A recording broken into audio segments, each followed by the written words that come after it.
And we are recording. Would you like to introduce the meeting, Chair Schmidt? I'm going to ask that you do that, Ms. Leger. Okay. This is the complaint committee.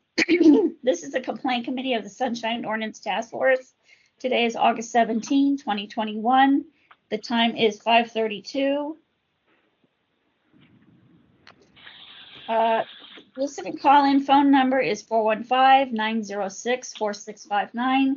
Meeting ID is 856-069-256#. If you wish to make a statement during general public comment, please press *6 and unmute your telephone to speak. Please press *6 to mute your telephone once you are done with the statement. Remote access to information and participation.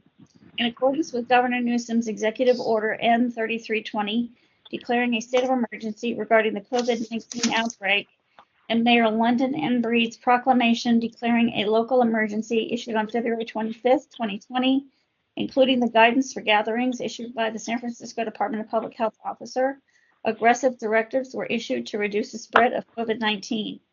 On March 17, 2020, the Board of Supervisors authorized their board and committee meetings to convene remotely via Microsoft Teams and will allow remote public comment via teleconference.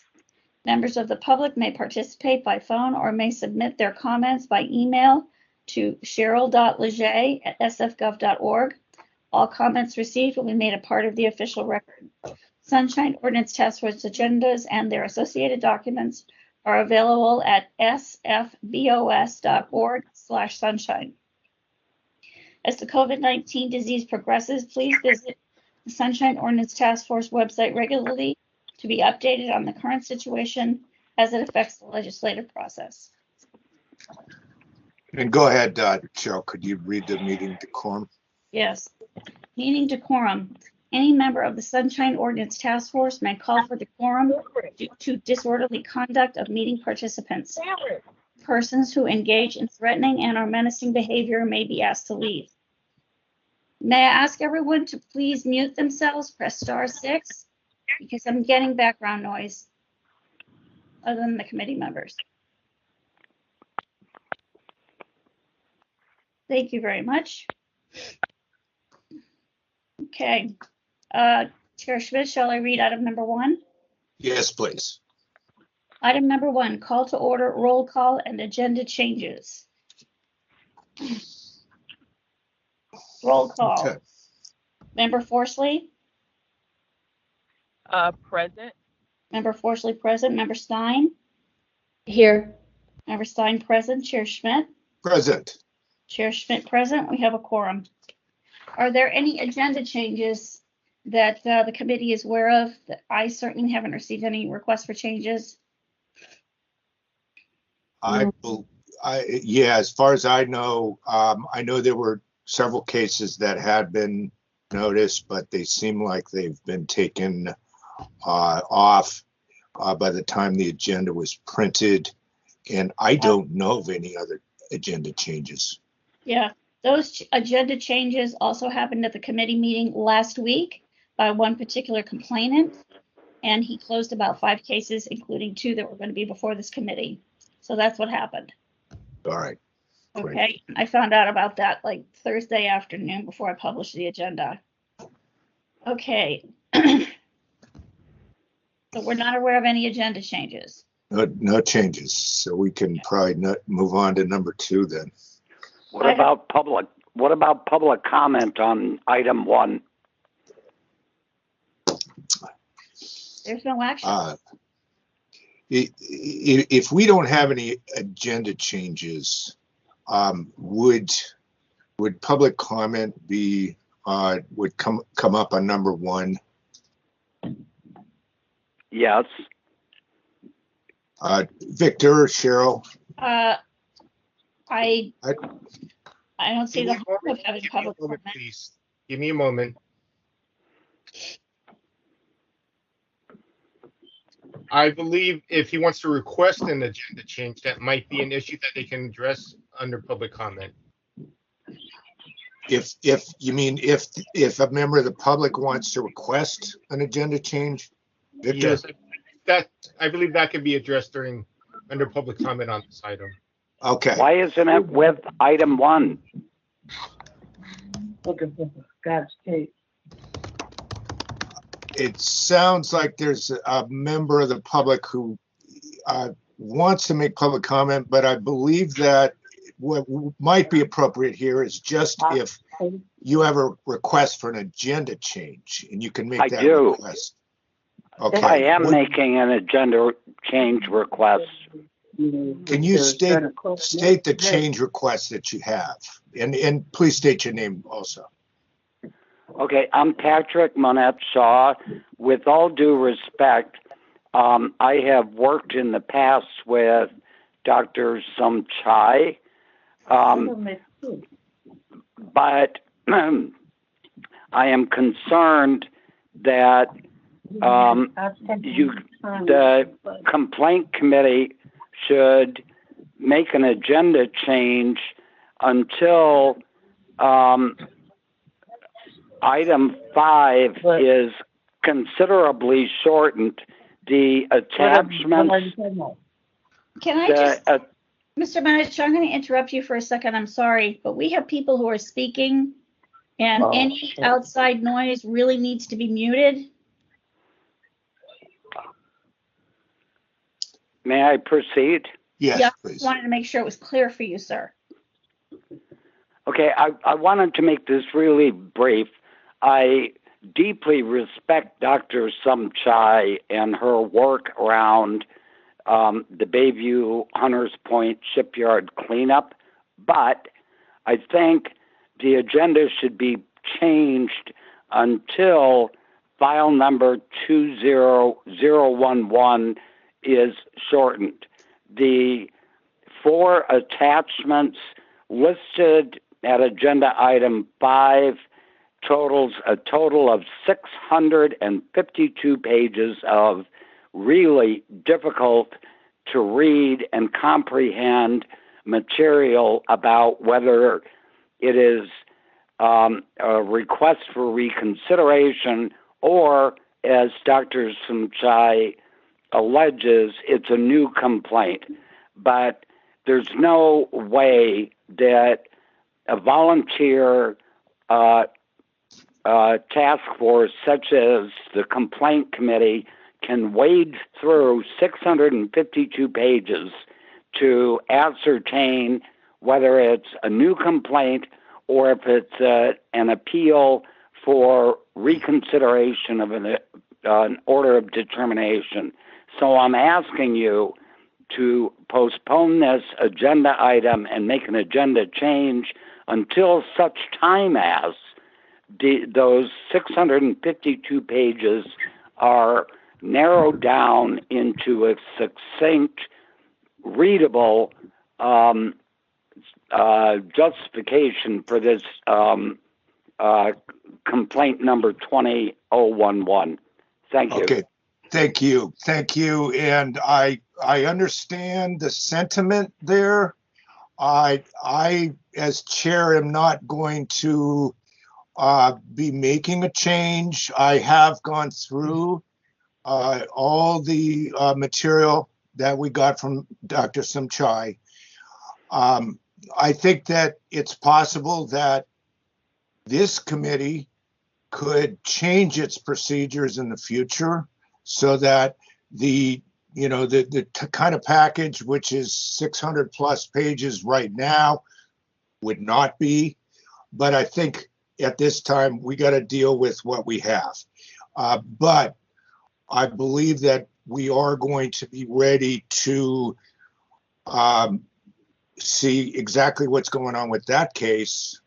And we are going to be able to proceed in a way where we can see what it is, what it isn't, in terms of reconsideration or not reconsideration. But thank you for the comment. Chair. Thank you. Absolutely Thank you, appropriate. Chair Schmidt. Thank you. Okay, sure. You're welcome. Okay, I think let's move on to the minutes at this point. So Cheryl, could we go to number 2? Item number 2, approval of the July 2021 Complaint Committee meeting minutes. Okay. I have a copy of the minutes. If anybody has any changes? Nothing from me in terms of changes. Members, any changes to the minutes? I wasn't at the meeting, but I read through them and I didn't see anything that struck me as wrong. All right. Okay. Member Forsley, do you have any comments? No changes. Okay, unless, Cheryl, Victor, unless you have some recommendations, I think we should open it up to members of the public for public comment and for any changes they think are needed here. Yes, this is anonymous number 3, please. Okay. So we have at least anonymous number 3 can start out when Cheryl's ready. David Pilpel. Public commenters? It sounds like we have a David Pilpel who will be second. Thank you. Do we have other public commenters? And this is just on the matter of the minutes, not yet general public comment. That will be next.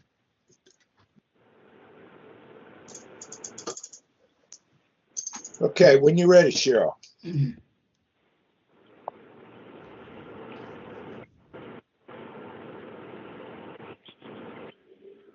Anonymous, are you ready? I am. Oh, go ahead. Thank you very much. This is anonymous number 3. Just correcting the summaries of some of my comments here. On P3 at the bottom of general public comment, it seems like the sentence was just cut off there. It says anonymous number 3 wanted to second Mr. Sullivan's public comment about broad terms and that agencies prove that exemptions apply and the burden. I think the rest of it's gone. And the burden of proof is on the agencies and not the public is the remainder of that comment.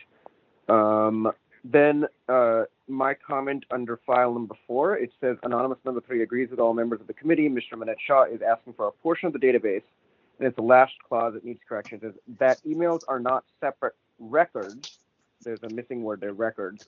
And this search is no different than doing it shouldn't say a metadata search, it should say an email search. And finally, in my own Could I just put you on pause there for a moment so Cheryl can catch that correctly? Yeah, okay. So I got, for the first public comment, apply and the burden of proof is on the agency, not the public. Okay, I got that. correct. What was your And second? there was a second one. Sure. If So it's P4, second to bottom paragraph.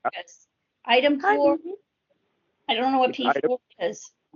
Sure. Item 4 Okay. on the bottom is public comment and says anonymous number 3. And the last clause of the second sentence says that emails are not separate. It should say separate records. And in the end, it says metadata search. It should say email search, not metadata search.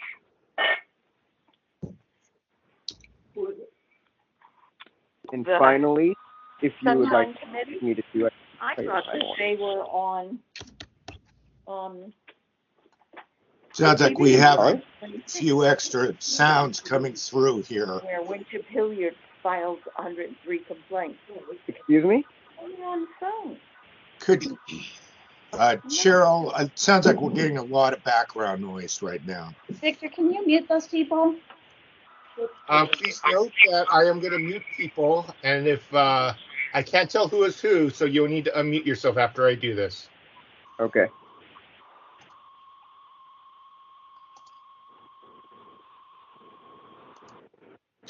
Okay, so let's we can continue with anonymous number 3 and the changes when Can you he's guys ready. hear me? Yeah. Yeah. No different than doing a email search.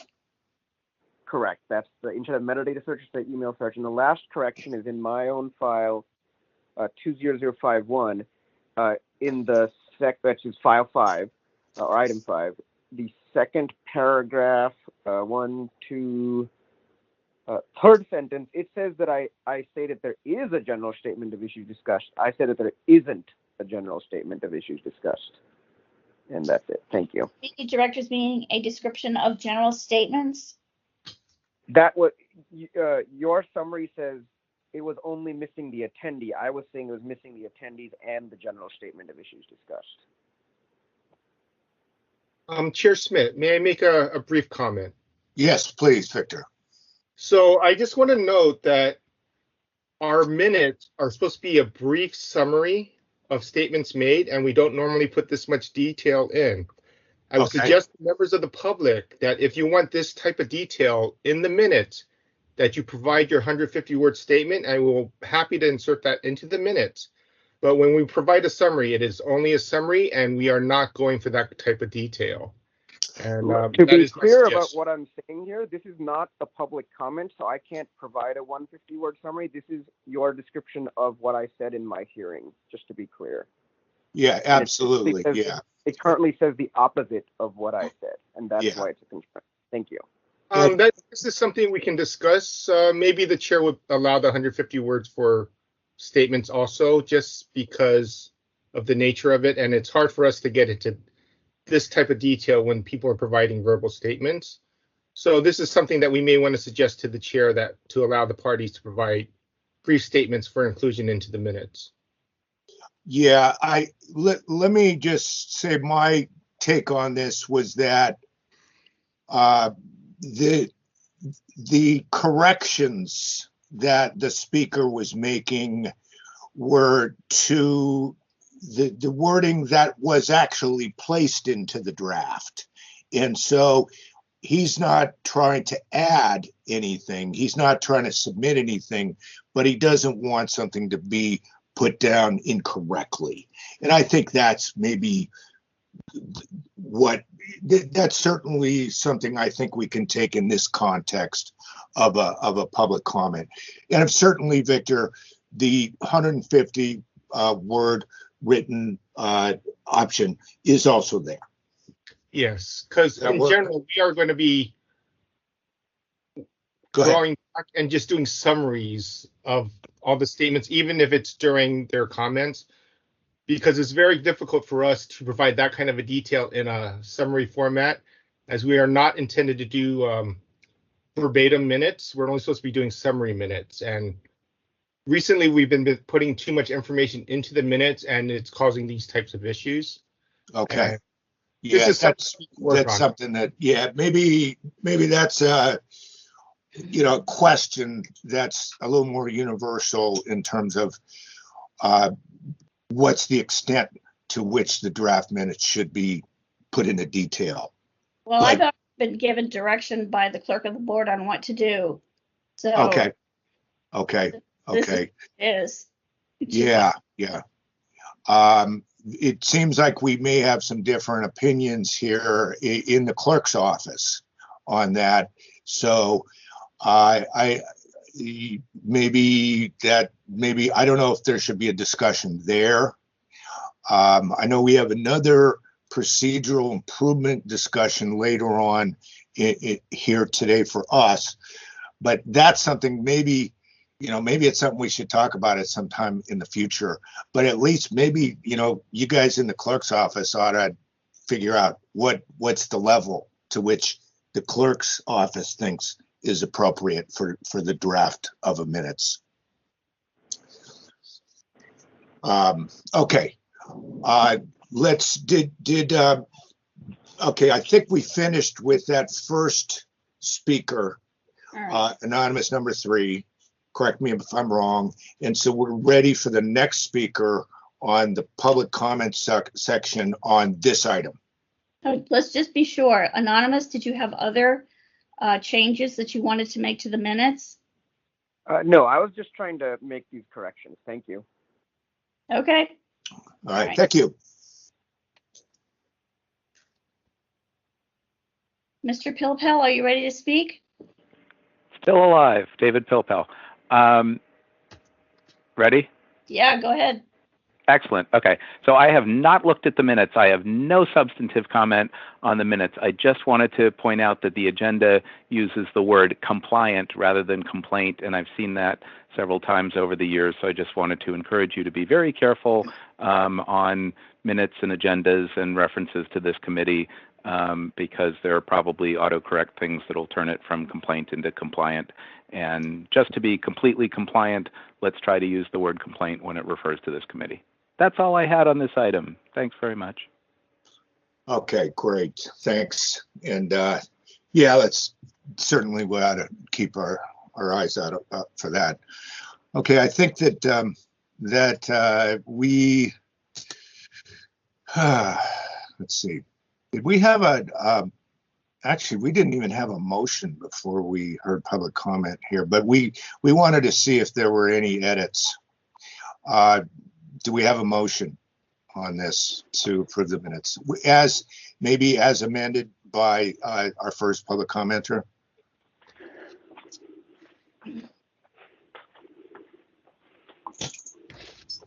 Sure, I'll go ahead and motion to approve the minutes with the edits. This is Member Forsley. This is Member Stein. I'll second that motion. Great. Okay. And now I think I do need to see if there's any other public comment on the matter. Are we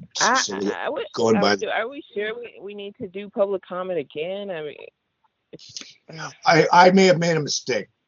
I apologize, Forsley. So if there's any other public comment on this matter, I do need to open it up. Is there anyone? Sounds as if maybe there's not. And so I think, Cheryl, we can go ahead with the vote.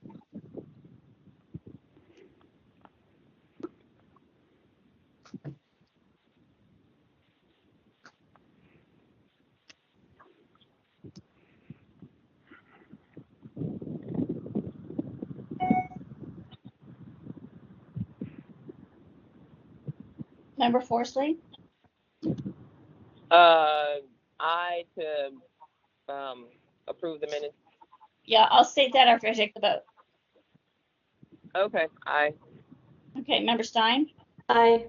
Member Stein, aye. Chair Schmidt? Aye. Chair Schmidt, aye. Moved by Member Forsley, second by Member Stein to approve the July 20, 2021 Complaint Committee meeting minutes amendments.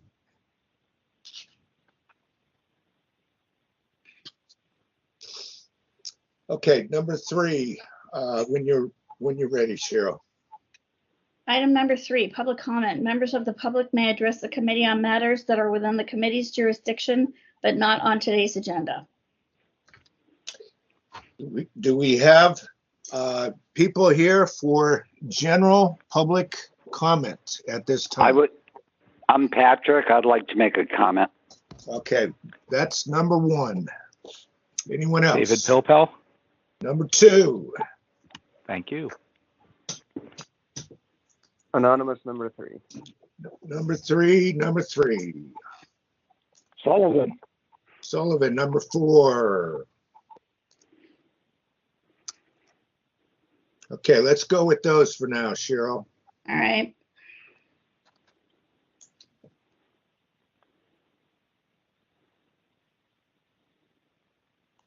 Our first speaker, Mr. Monette Shaw. Thank you, Ms. Leger. I am not going to speak in public comment on any other agenda items on today's agenda. I just want to briefly and quickly say that I have submitted written testimony. It was not 150 words for inclusion in today's meeting minutes, but it is a document that I am hopeful the 3 complaint committee members will read regarding what I think is a great idea from Member Stein on establishing some sort of checklist that will be discussed in item 6, and I will provide more comment then. But I just want to make the point that when members of the public reach out to the full task force or to task force subcommittee prior to a hearing, even if it's less than 72 hours before the start of the meeting, that it is nonetheless public testimony that I think should be considered and hopefully considered prior to the meeting. Thank you. Okay, thank you. When you're ready, Cheryl, we'll go to number 2.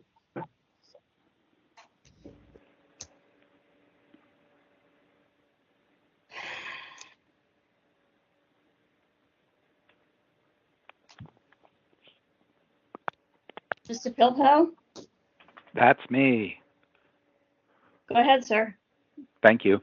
I, too, have some comments on item 6 and agree with many of the thoughts that Member Stein proposed in restructuring the files. I intend to comment on that when it's before you, but I was not planning to listen to items 4 and 5. So if you could just give me a suggestion on how long you think 4 and 5 might take. I have other plans until about 8:30. So if you think that I could come back after 8:30, and you likely will not yet be on item 6 or be on item 6, I'm happy to share my substantive thoughts on item 6 at that time.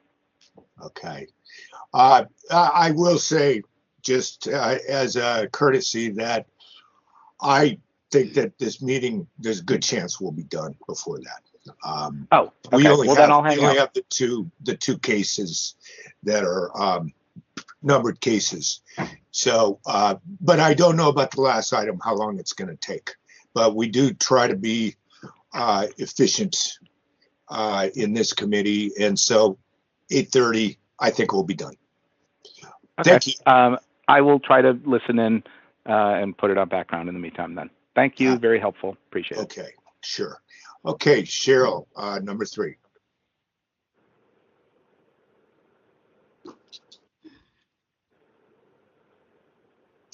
Anonymous number 3, Yes, you may begin. thank you very much. Good. I believe anonymous number 3 is third on the list. Yes. So, right. Sorry.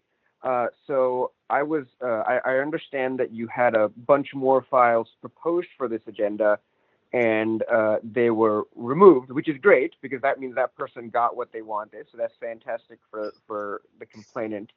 I would again say, and I think a number of different people have discussed this at various different levels of SOTF, if there is some way to have more files such that you can get through more files per unit time, so that you don't have meetings where there's only 2 substantive hearings to conduct.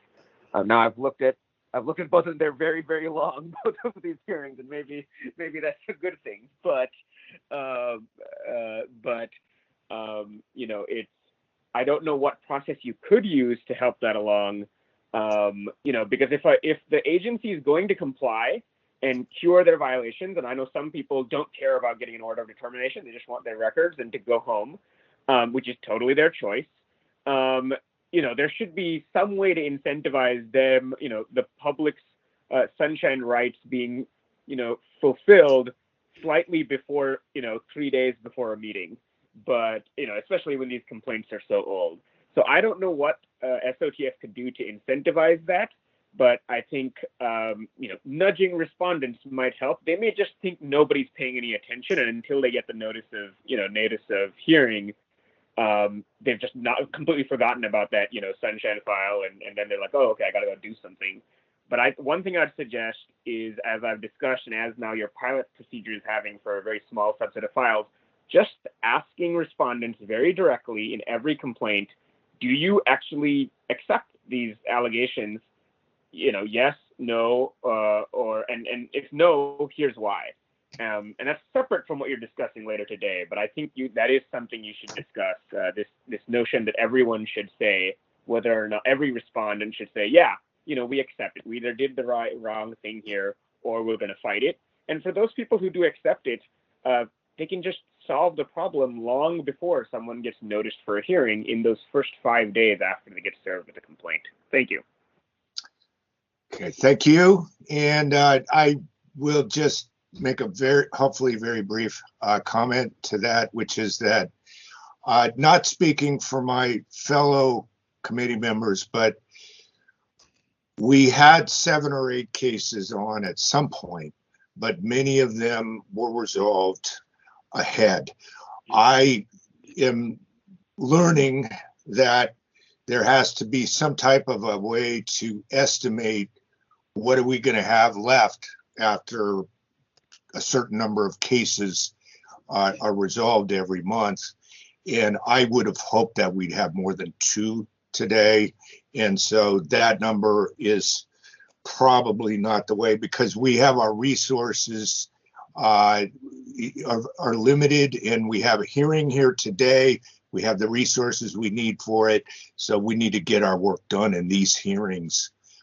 So that's something that's very much on my mind as the chairperson of this committee. Okay, that being said, Cheryl, we have another public commenter.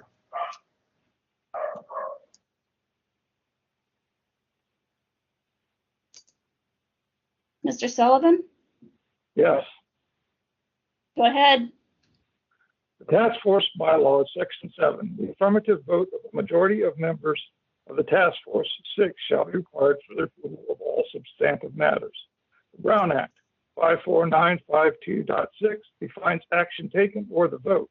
As used in this chapter, action taken means a collective decision made by a majority of the members of a legislative body, a collective commitment or promise by a majority of the members of a legislative body to make a positive or a negative decision, or an actual vote by majority of members of the legislative body when sitting as a body or entity upon a motion, proposal, resolution, order, or ordinance. Requiring a positive or negative decision to be a majority, there is no comma between positive or negative. It does not use the word all. It says a majority of members when sitting as a body. Requirement of 6 votes is fine when all 11 members of the task force vote, as you get the positive or negative majority. A complaint should not be at the arbitrary number of task force members seated at a hearing. The task force can fully comply with the Brown Act and change it to a majority. In the past, when the task force has failed to get 6 votes in the affirmative, it has taken the minority vote as the win and issued orders on the minority position.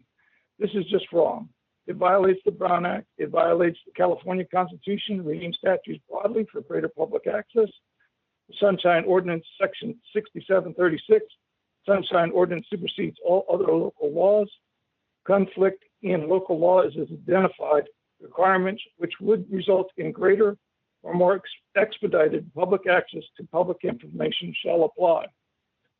The bylaw 6 vote in the affirmative is based on one sentence in the SF Municipal Code. It is a spaghetti fest of a code. The next sentence in the code says, all appointed boards, commissions, or other units of government shall act by a majority, 2/3, 3/4, or other votes of all members. The task force is an appointed unit of government and can act by majority or other vote of all members. The task force has the duty to comply with the Brown Act. It can change its bylaws. Thank you for your time.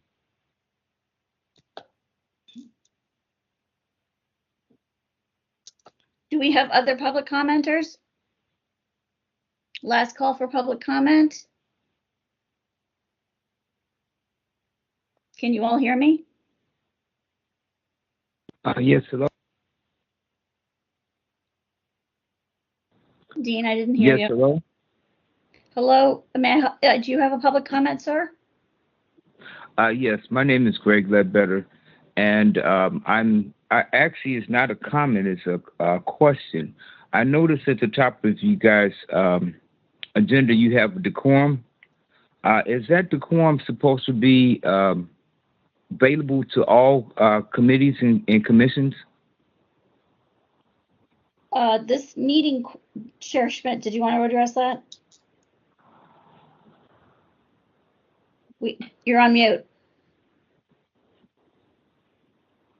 Yeah, I mean, this is a point where we give public comment with regard to, you know, what this committee does. I don't really answer questions at this time, but that decorum applies to this meeting today. That's why it was read here today. So I can't tell you what other meetings it applies to. Thank you, sir. I think the one thing I can add, Chair Schmidt, is that this is public comment that was reviewed and decided by the task force before either you or Member Stein or Member Forsley were members.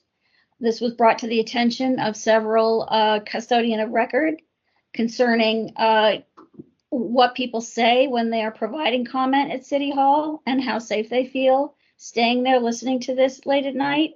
So the committee, the task force, decided on this language to be included with all their agendas and all the agendas of the subcommittees as well.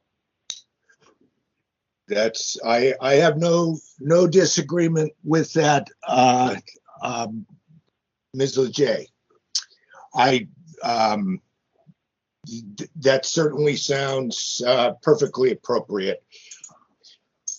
I just don't want to make assertions or statements during the public's opportunity to comment. I agree. I agree with you. But your statement is perfectly welcome in response. Thank you. Okay, thank you very much. Do we have other public commenters? Last call for public comment.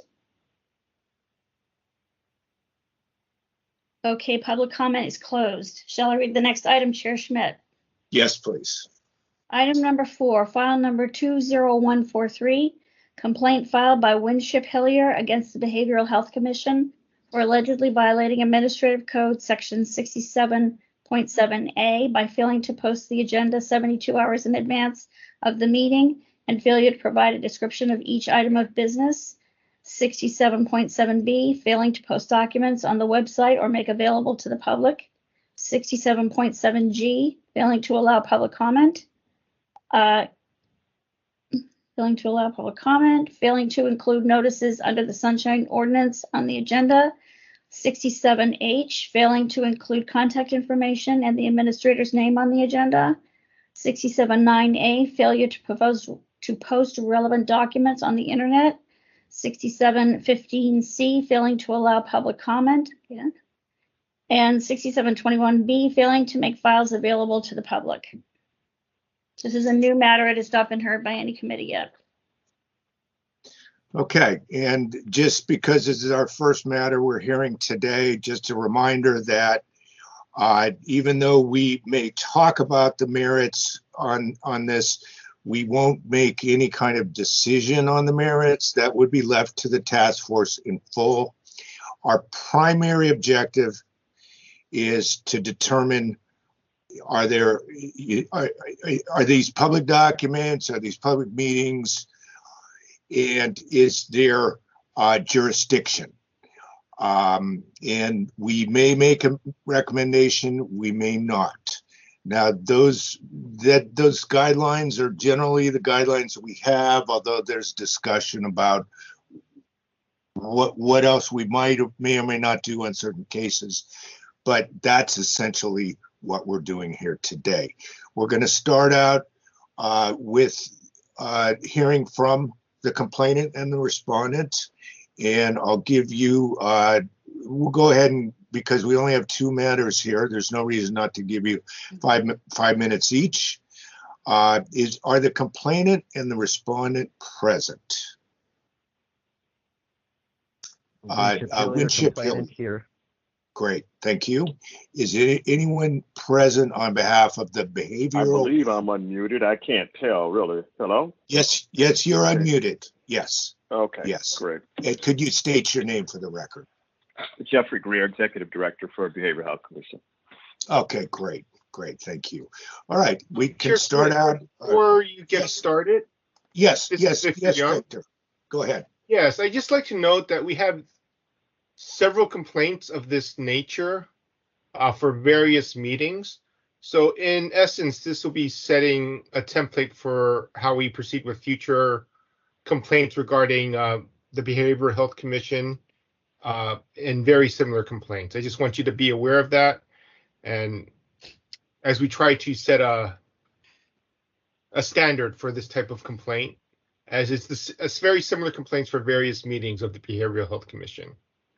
Excellent information. Thank you, Victor. Yeah, that's if we just create some kind of a template where we don't have to reinvent the wheel on each case, that would be great. Okay, so Cheryl, when you're ready, we can hear from the complainant. Mr. Hillier, are you ready? I'm ready, and I've got my own timer, so I don't need a warning. Okay, go ahead, sir. Okay, thank you, Mr. Chair. There are some problems with the record. They're minor. We sent revised copies of the tables, including a column for evidence showing which attachments went with which claims, and these were not included. Furthermore, an email of September 18th, 2020 was not included in the record. However, that email was mistakenly included in the record for complaint number 20100, and that was heard by the Education and Outreach Committee on June 8th, 2021, and it shows up on the record there on page P as in Paul 209. Claims 17, 18, 23, 25, 28, 29, 37, 41, 46 through 49, 58 through 68, 78 through 80, and 84 through 87 are withdrawn. These were claims regarding ad hoc committees of the Behavioral Health Commission, and in my ongoing legal research, I just found out last night that the Sunshine Ordinance task force has no jurisdiction over those. The Sunshine Ordinance does not apply to ad hoc committees that were created by the chair of the Behavioral Health Commission, as these were, as all ad hoc committees in the Behavioral Health Commission are per their bylaws. We also withdraw claim 72 for a different reason. This duplicates a claim. It's totally by accident. I apologize. It duplicates a claim in complaint number 20100 just mentioned. And in any event, in the answer it says that we lack proof, and we have a printout dated August 8th showing that no minutes had been posted on the BHC website of that date. But even if we didn't, it would be nice to know. Are we required to provide proof? Can we not just give our testimony, and then does the burden not shift onto the respondent then to prove us wrong? We don't make these complaints up. We don't need to. There are plenty of real issues to complain about. Claims 44, 100, and 102 are related to this. BHC says no proof in response to failure to post a document on their website. So appendix or attachment B on page P as in Paul 46 shows a screen capture of the BHC website dated September 14th, 2020. And we would like BHC to show where on the screen the claimed documents that were claimed to be posted on their website here. Regarding claims, the answer to claims 12, 20, 22, 26, 39, and 54, we don't know what the words verified and not verified mean in this context, and so we have no response. Claims 14 through 16, 75, 81, and 98, we are not sure whether the word subjective is meant to assert that the provision of the Brown Act in question is void for vagueness, or whether it asserts something about evidence or the burden of proof. And so we do not respond. And that concludes my opening. I have a minute left, so I will answer questions for clarification. And we may have questions or requests for clarification, but let's go ahead and hear from the respondent, and then we'll go into question answer period. Thank you. Whenever you're ready, Cheryl, we can hear from the respondent. Hello? Just a second. I have to get the timer. Okay.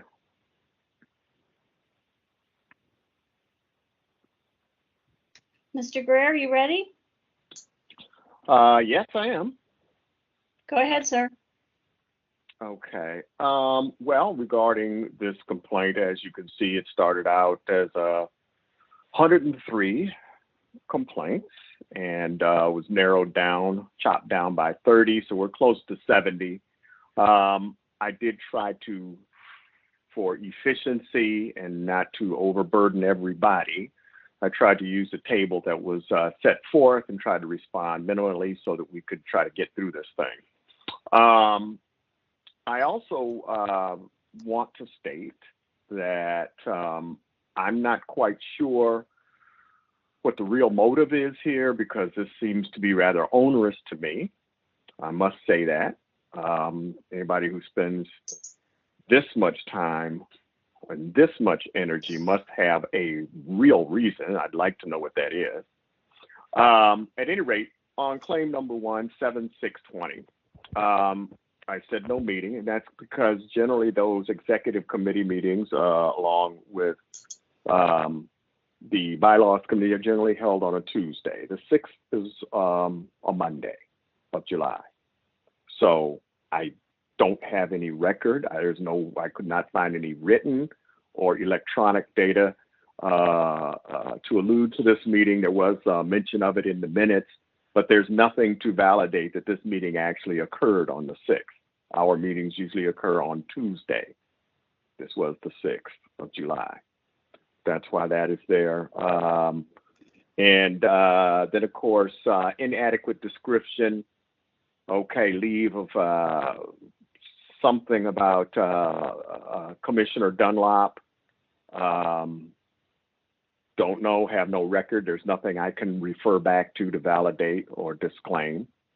Then I agree on 8320, document not attached.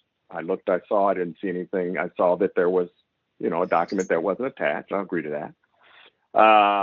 6, vacancy report, failure to post on website, document not available to public, no proof, can't see it.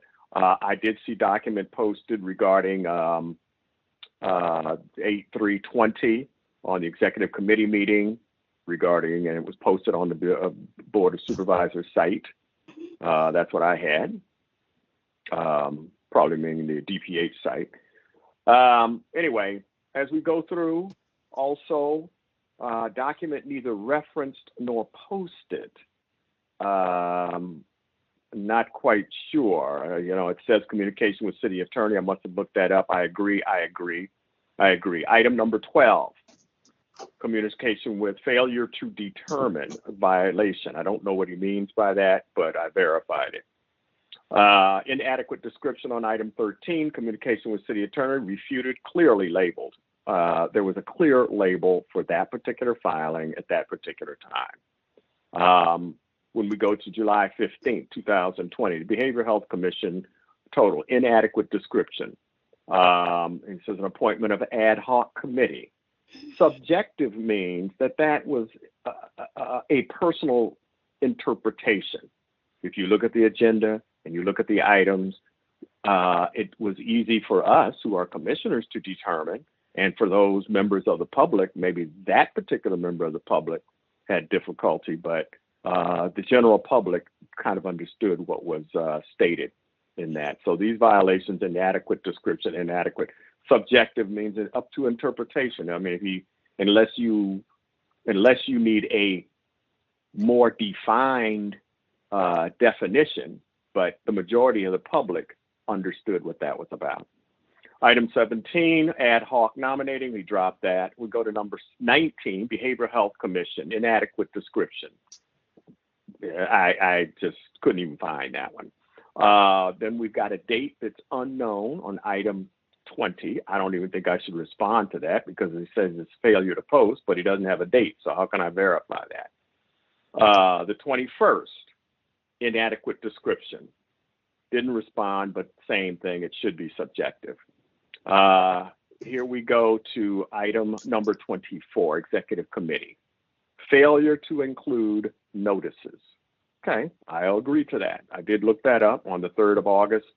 There were some things that did not get filed or posted. Let me put that. Let me make that clear. It's not filed, posted.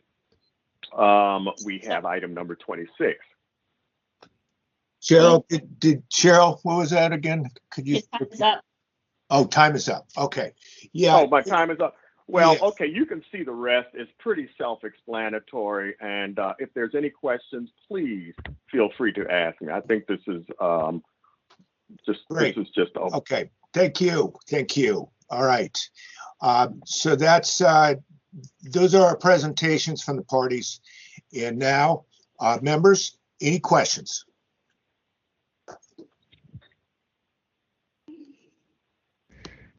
This is member Forsley. Oh, so you can go on. Okay, so yeah, I just have 2 questions, I think, for the complainant. I just got the email about all of the item numbers that you withdrew, and I'm just wondering if that invalidates any of the alleged violations of the Sunshine Ordinance that you list out in the complaint. So of all the ones that you withdrew, does that affect any of the violations in whole, like failure to post agenda or failure to post documents for public online, failure to include notices of rights, and so on? Well, I'm not quite sure how to answer. Everything is listed in the main complaint document. It's broken out by claim numbers. Some of those claims pertain to meetings that were meetings of ad hoc committees. Right. And I don't remember exactly how the different kinds of violations were distributed between ad hoc and standing committees. But as we understand it, the ordinance does not apply to ad hoc committees of the Behavioral Health Commission because all of them were created by the chair and not by the initiative of a policy body, and so therefore not covered by the ordinance. Okay, all right, thank you. Any other questions, Member Stein, for that, or any questions? No. Okay, Member Forsley. I wait. Yeah, this is Member Forsley. I would wait until it said you were no longer unmuted because I don't know if it's if I could say it while it's saying that.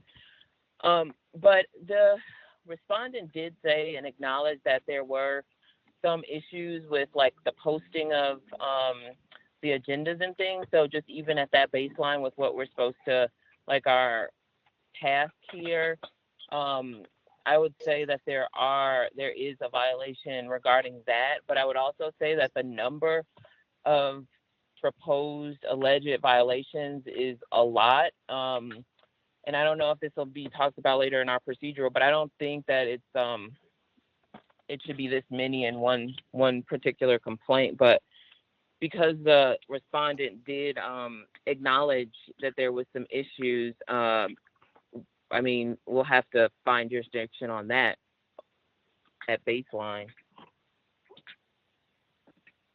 Or a violation of baseline. And first, Member Forsley, I just wanted to make sure you're certainly welcome to ask questions of the parties at any time. But if you don't have any questions, we can go ahead and discuss. I'm generally in agreement with what you just said. How about you, Member Stein? Oh, sorry. I didn't. Okay. That's all right. I'm in agreement as well, especially since there are, so many examples of the BHC agreeing with the complaint. So I think, I'm ready to make a motion to say that we have jurisdiction, because the BHC is a policy body and that they should be subject to the sunshine and open meeting laws. May I make a statement? Not at this time. Okay. Yeah, and I agree, Member Stein, that we do have at least some admitted violations. So I'm not sure how much more we can really do here. It does look like, we could go line by line, and some of these things may get thrown out, but we're still going to end up with, I don't know, between 10 and 60 different violations probably. I don't know if it's appropriate to have all these in one, but I don't know if it's inappropriate because they are all sort of the same subject matter.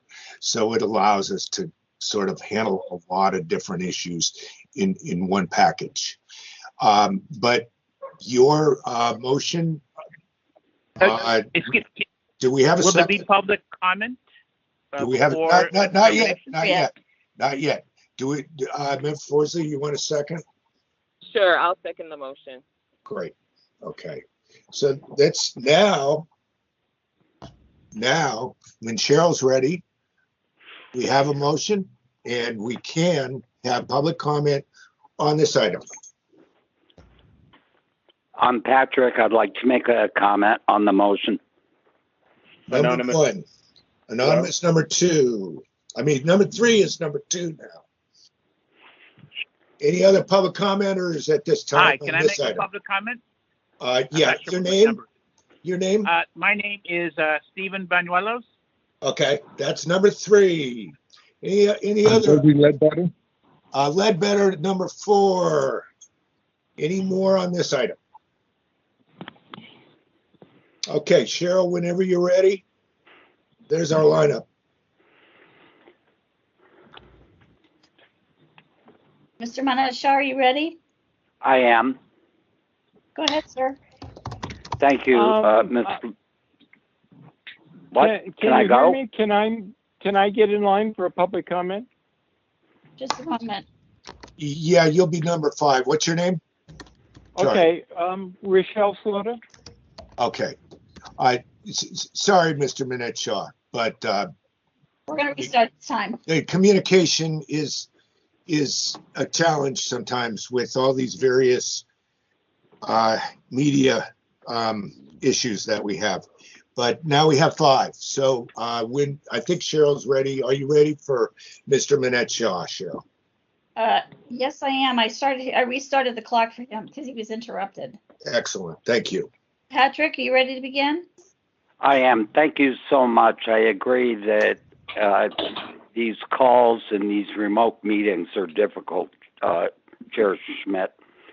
I'm very concerned about the respondent's wild allegation that he would desperately like to know the complainant's motive for these complaints.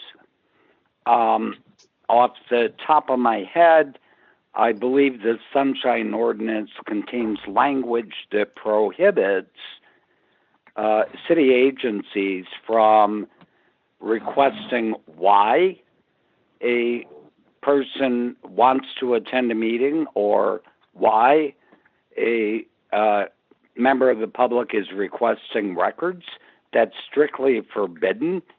And similarly, whatever the complainant's quote unquote motive is not a matter for discussion on this particular motion or on the finding of jurisdiction or on the merits of the complaint.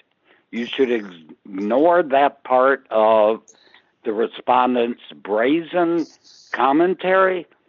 And I would also like to add that I find it disturbing that too many policy bodies hide under the false notion of ad hoc committees in order to limit access to what our government is doing in our name. That is also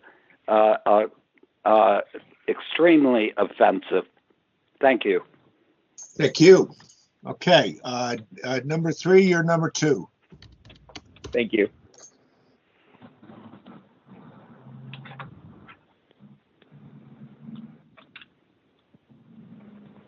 Anonymous, are you ready? I am. Go ahead, sir. Thank you very much. This is Anonymous number 3. Mr. Minetshaw took all the words right out of my mouth. He's absolutely correct, and it's exactly what I was going to say. It's completely irrelevant why someone alleges that you violated the CPRA, Brown Act, or Sunshine Ordinance. If you, and I don't mean you, the particular representative, the respondent here, because he, even if he was there back then, apparently I guess he wasn't actually employed in this position at that time. It's not relevant what, it's not even his fault, even if there was a violation. It's the commission as a whole, as a legal entity that is responsible for what it does, not the staff of that commission, which I presume the particular respondent's representative is. And it's completely irrelevant why a member of the public figured out that you were violating the law. Violating the Brown Act and Sunshine Ordinance for public meetings can be very serious in the sense that your actions can be deemed void or voidable in court. And this notion that it's kind of just something you do until someone catches you, which seems to be pretty widespread across the city, not just in public records, but in public meetings too, is ridiculous. And so, yes, absolutely, SOTF should not in any way inquire or help interrogate the complainant as to why they decided to hold public officials accountable.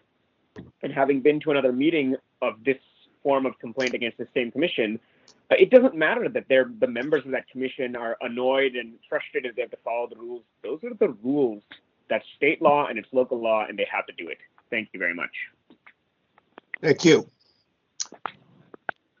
Okay, when Cheryl's ready, we'll have our third commenter.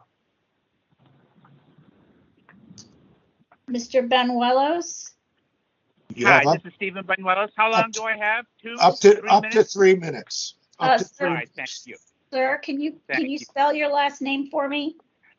The first name is Stephen, P-H-E-N, and the last name is Banuelos. That's B as in boy, A-N-U-E-L-O-S, like in Stephen. Tell me when you're ready for me. Just a moment.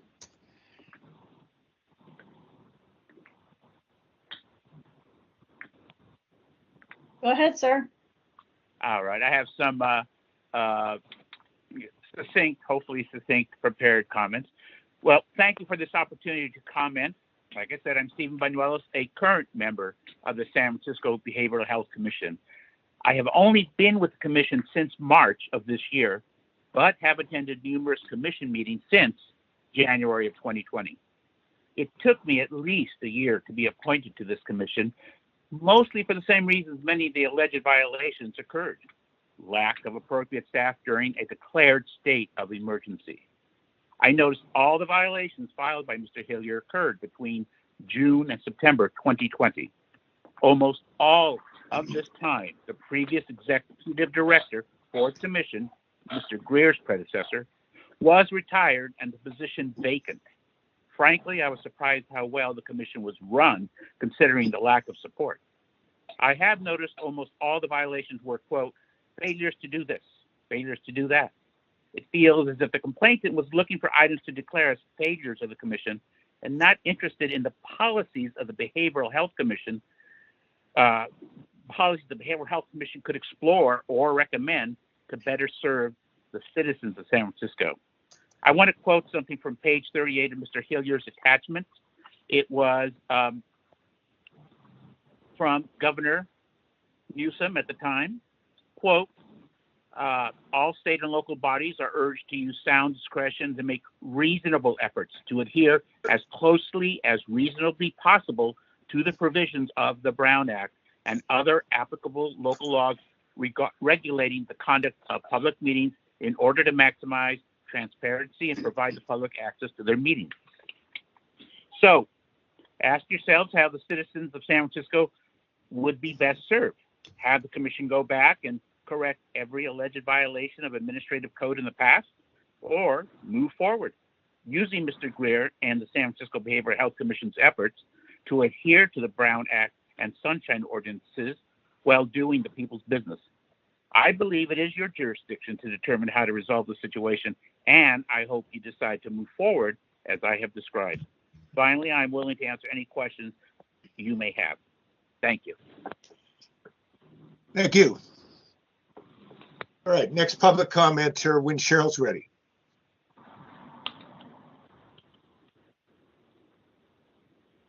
Did I have a speaker named Ledbetter? Yes. Good evening, task force members. My name is Gregory Ledbetter, as I stated before, San Francisco resident and native. I also have sat on the Behavioral Health Commission. And being a former commissioner, I would like to turn around and voice my disheartened and concern. I think if you would look at all the different complaints that was made by Mr. Hilliard, you get the idea that this gentleman has some kind of obsession with not allowing the commission as a body to move forward with anything. Everything has been a complaint with him. That's one of the reasons why I had asked that question about the decorum, because there has got to be a way for a person that shows up every meeting with some kind of complaint or some kind of distraction to keep us from moving forward, to provide us with some relief without having to be harassed and tortured by people in the public. I myself have been personally emailed by Mr. Hilliard. I'm sorry. I have been taunted as a result of me stepping down from the board, and I really feel that the intentions Mr. Hilliard has is not in the public's interest, nor for the Behavioral Health Board as well. So with that, I will give my... Thank you. All right, and I think there was maybe one more public comment. Yes, this is Rochelle Lee Sloda. I'm co-chair of the Behavioral Health Commission. Can you hang on just a moment, please? Oh, one second. We got to get you on a timer. I'm not gonna bust your timer. Okay, that's fine. Appreciate that. When Cheryl's ready, let's just get a word from her, and then you can go. Okay. Okay. I heard Rochelle, but I didn't hear a last name. Rochelle Slota, Slota. Okay. Are you ready? I'm ready. Go. Thank you. Go ahead. Okay. I just want to make one point, and that it may be an extended point, but it's one point. We are a behavioral health commission that's supposed to represent the community. Most of us are not professionals. We are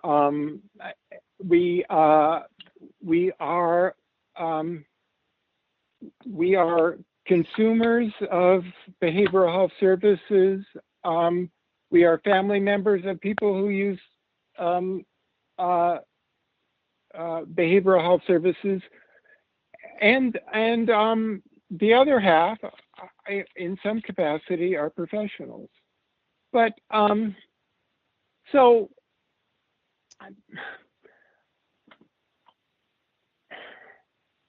we are not doing this. We are not. These supposed violations are not the result of malice. they're the result of just us not being lawyers, just being citizens who are trying to do good by this city and help our families and help ourselves if we're consumers of behavioral health services. The last thing in the world we would want to do is stop anybody from having anybody in the community coming to our meetings and having their say at the appropriate time. And if we ever have, we need to apologize, and including Mr. Hillier. Mr. Hillier has obviously felt like he hasn't been heard. He didn't get the opportunity to speak. If in the rush of the meeting that happened, I apologize. That's what I wanted to say.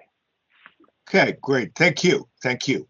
I think, Cheryl, that may have been the fifth and last of the public commenters on that matter. Unless there are any others. Pardon, is that another person who wants to comment? Yes. Okay. I'm sorry about that. Cheryl, Is it okay? It looks like we have another public comment. When Cheryl's ready with her timer, you will have up to 3 minutes. And could you state your name? Okay, yes. My name is now? Yes. Okay. Yes, please. Go ahead. You ready for? Okay. Okay, so my name is Carletta Jackson Lane. I am co-chair of the San Francisco Behavioral Health Commission. And I just wanted to make a brief comment. I understand the importance of the Sunshine Task Force, and I thank you for this opportunity. I think that what was stressed before I spoke is the reference of what we had to do with, our issues that all of us in the city and county have had in terms of having our commission meetings during the COVID, and specifically Behavioral Health Commission, we also were lacking staff. Now we know that that is not a prerequisite to our responsibilities. And so what I would like to say on behalf of the commission is the Behavioral Health Commission provides the opportunity to the public to speak after each agenda item or before if it's an action item. And if the item requires a vote, yes. An opportunity for public comment is also provided at the end of the overall meeting on any matter within the subject matter of the jurisdiction of the Behavioral Health Commission, whether or not this item has appeared on the agenda. I would like to say to Mr. Hilliard that we thank you for your input as a consumer directly, and your concern to make sure that the voices of the public are heard. Oftentimes we have to realize that we're all human, and at no time have we ever deliberately had any intention of preventing the public to speak. Our whole job is to empower the public to get a chance to listen to their concerns and to, take an active, progressive strategy around empowering the residents of the city, county, and San Francisco, and specifically the population of mental health, behavioral health challenges. I myself, as a NAMI trainer, I train family to family, and I know that a lot of times that when you have mental health challenges, even the families, we see the person before the challenges occurred. And so the reality is that we need every opportunity to provide as empathy as well as to get as much knowledge as possible to empower the lifestyles of those who have mental health challenges so that they can have the best life possible. And I too would like to go on public record as apologizing to any how do you say Your time is up. representation. I'm sorry, I need to there's a 3-minute limit, but I thank you for your public comment. Yes. Thank you for this opportunity. And let me clarify to you and others who are on the commission that this is a committee hearing, but if this motion passes, this will be heard before the full task force. So there's not a final decision, even if this motion passes. That's the process here. Okay, so that's but thank you, and I believe that's all the public commenters. And so then Cheryl, I think this is Victor Young. Yes. You know, in reviewing the complaint, I believe some of the issues have not yet been addressed. The complaint itself is not addressed. One of the complaints is, how are the items not described properly on the agenda? What is that actual issue? Did they describe it properly or did they not? Failing to make the documents available online. You know, where is it available? And did they provide it 72 hours before the meeting? Public comment not accepted. At what point in time was that not accepted? In terms of the noticing requirements for sunshine and that type of issues, I believe they have acknowledged that they failed to put that on the agenda. But I'm just not sure where that description, was it adequate or inadequate? I haven't heard anything yet on why they believe it's inadequate. Well, we again, Victor, if I understand your question correctly, we're not making a decision here today in that kind of situation, whether it's inadequate or adequate. I don't believe that it's really our place to do that. We are forwarding this to be put before the full task force to make those determinations. I think on some of these line items, there may be different opinions on whether a description was adequate. And it may be, that it's a hard call on some of them. But I think that at least in view of the way the motion, which was made, it sends this thing to the task force. And, the task force will need to look at all of these itemized items. Victor, does that somewhat address what you're asking? Yes, it does. I just want to be sure that the parties focus on that. Okay. The actual complaint itself and not on the generalities of, who did what wrong and so forth, but the actual code and what they believe was done incorrectly. Why is the description wrong? This is member. Okay, thank you. Sorry. Thank you, Victor. I'll give you another chance, but Member Forsley wants to say something. Go ahead, Member Forsley. What I was going to say is the reason that I agreed with the motion was because the respondent themselves said that there was issues that were happening during the particular time frame. And the concern that I have just with this committee meeting in general, we're only determining if we have jurisdiction and if there was a violation. We're not specifically outlining those violations because that's what the task force does. So because the respondent actually admitted that there was some issues with posting the agenda, then that's the motion that I was agreeing on. May I make a statement? No, not at this time. Member Stein, did you have a comment? I mean, I just wanted to say though to the complainant that I think this complaint would be much easier for the task force as a whole to process if for every violation that you believe there is, that you just very succinctly under that violation, say for instance, failure to post an agenda 72 hours in advance, just list the meetings at which you believe that happened, and give the evidence for that under that piece, because it's very hard to go through 1, 2, 3, so many items that also repeat in different meetings.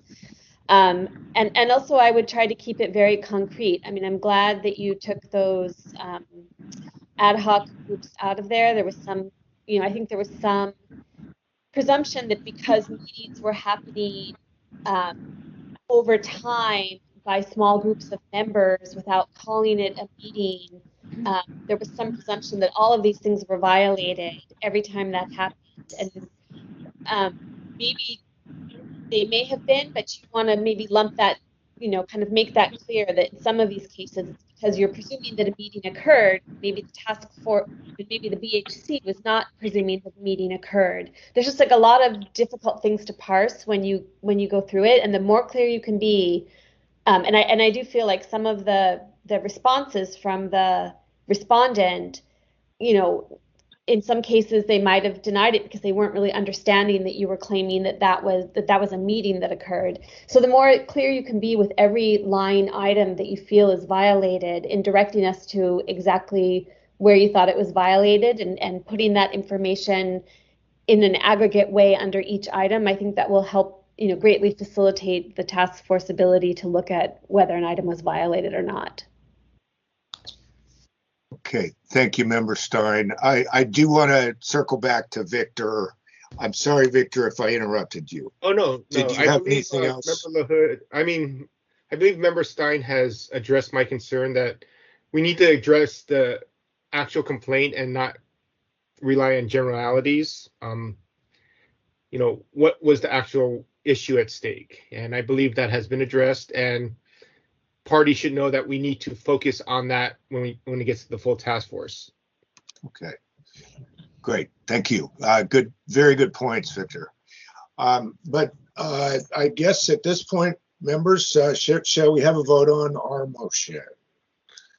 I think so. Cheryl, when you're ready.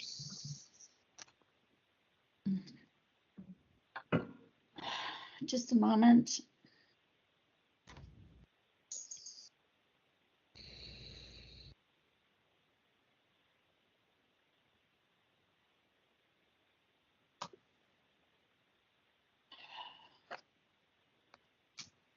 So we are just finding jurisdiction, the records are public, and to send it to the task force. Is that our direction?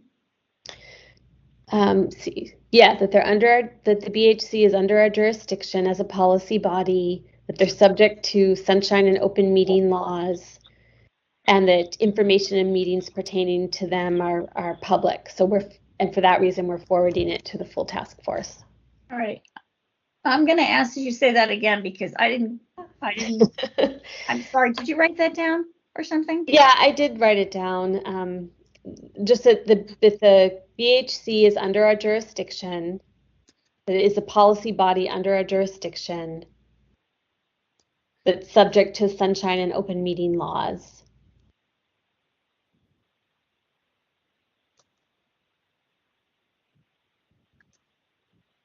And that we're therefore, I'll just shorten it and say we're therefore forwarding this complaint to the full task force.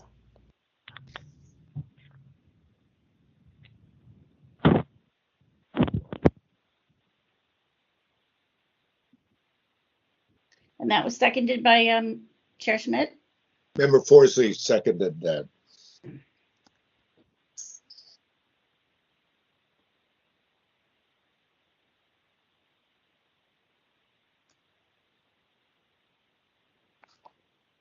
Sorry about that.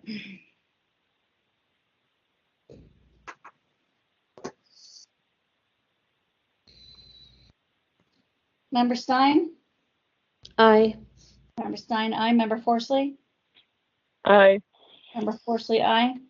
Chair Schmidt? Aye. Chair Schmidt, aye.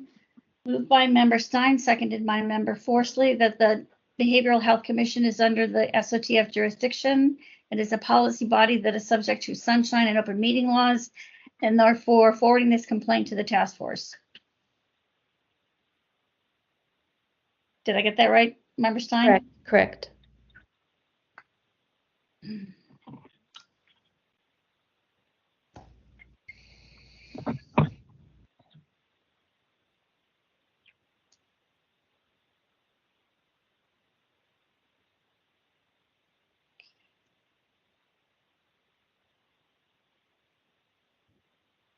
Should we go to the next item, Chair Schmidt? Yes, please. Item number Can I 5. ask a, can I'm I sorry? ask a question? No questions at this time. We're Okay, going so to are the we- next item. Oh, so we're done? The last item is over. Yeah. Item number 4, Oh, file okay. number 20143 has concluded. Okay, thank you. All right. Item number 5, file number 20011, complaint filed by Ahimsa Porter Sumchai against Mayor London Breed in the office of the mayor for allegedly violating Administrative Code Section 6715, 67.5, and 67.6 by failing to have a meeting quorum, failing to conduct business in a proper manner, failing to notice the time and place of the meeting, and failing to allow public comments.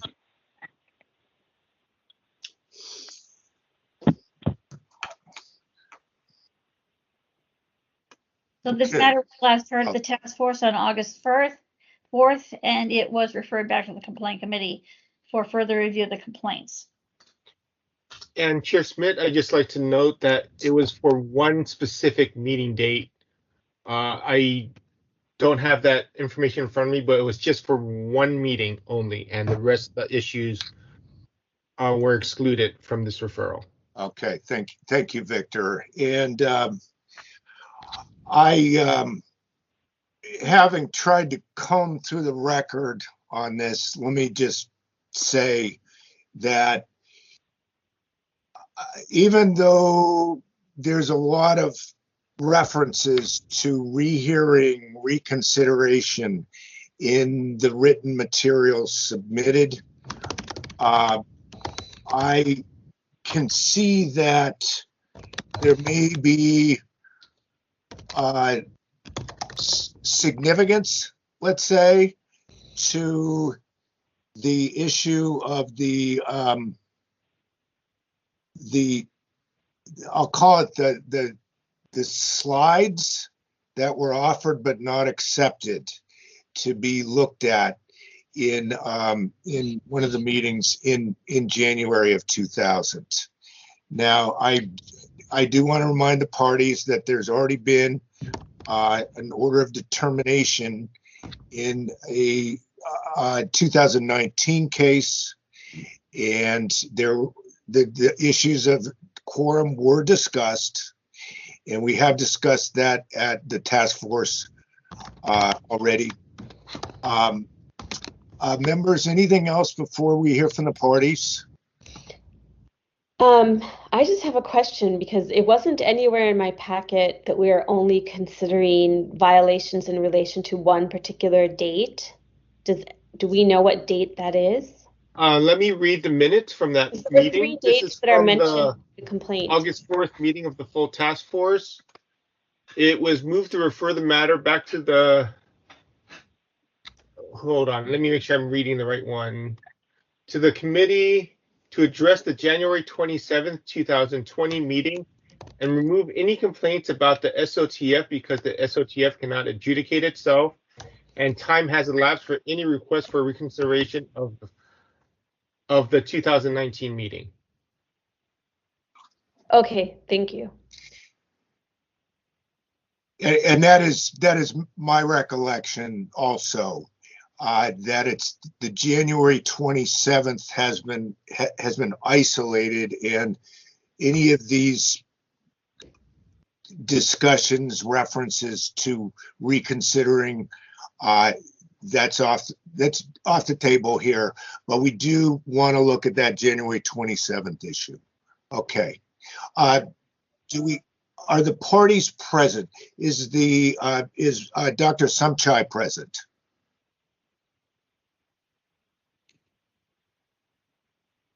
Dr. Sumchai? No? Okay. Is anyone here on behalf of the respondent? I am Elise Vincent here for the Mayor Centers Point Shipyard Citizens Advisory Committee. Okay, great. Okay. So We should probably, Dean, make sure that Dr. Sumchai isn't having trouble signing in, because she did have difficulty on the August 4th hearing. Hi, can you hear? There she is. okay, there we go. This is Dr. Sumchai. Can you hear me? Yes, we can hear Okay, you. all right, there was a And this technical problem. is Chair Schmidt. And so, yeah, we weren't sure, but great, we got you now. And so you're going to go first, and we're going to focus on the January 27th, 2020 item. And so we're going to hear up to 5 minutes from you first, and then up to 5 minutes from the representative from the mayor's office. Cheryl, when you're ready.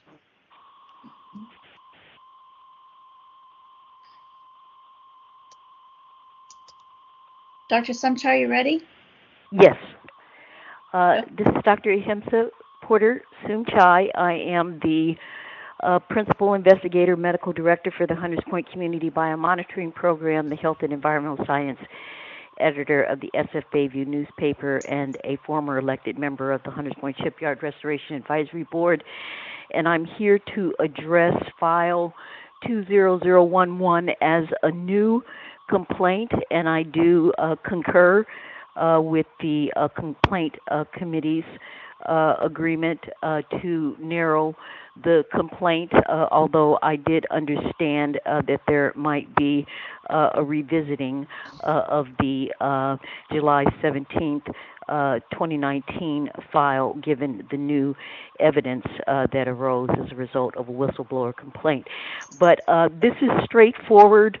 You have a copy of the email that I sent to the Hunters Point Shipyard CAC administrator on January 24th, 2020, asking permission to show some slides that were relevant to the January 27th, 20 meeting. The slides would have fit into a 3-minute allocated public comment period, and they were totally relevant to the information that the Navy and the committee was presenting that evening. And then you will see that there is, in the final email message exchange, the decision made to not allow me to present the bio testing is what they refer to. They are specifically censoring the findings of the biomonitoring research. For your information, human biomonitoring tests pollution in people, and we have the ability to screen for 35 toxicants, many of which are chemicals of concern at the Federal Superfund site. So the decision in the email documentation that you have is restricting me from making that presentation, and it, as such, it is simply a a public comment, a public meeting violation. Okay, thank you. Now we will hear from a representative of the respondent, the mayor's office. Yes, hello. First, I would like to say that we cannot keep. I'm sorry. Hello. I'm sorry. We have to get on the clock here. Yeah, I wanted to get her name. Oh, Elise Vincent. Elise what? A-L-I-S-E. Elise Vincent. A-L-I-S-E. V as in Victor. I-N-C-E-N-T. All right, great. Thank you so much. You may speak, ma'am. Okay, thank you. First, I would like to say that we cannot keep someone from making public comment to a meeting that they did not attend.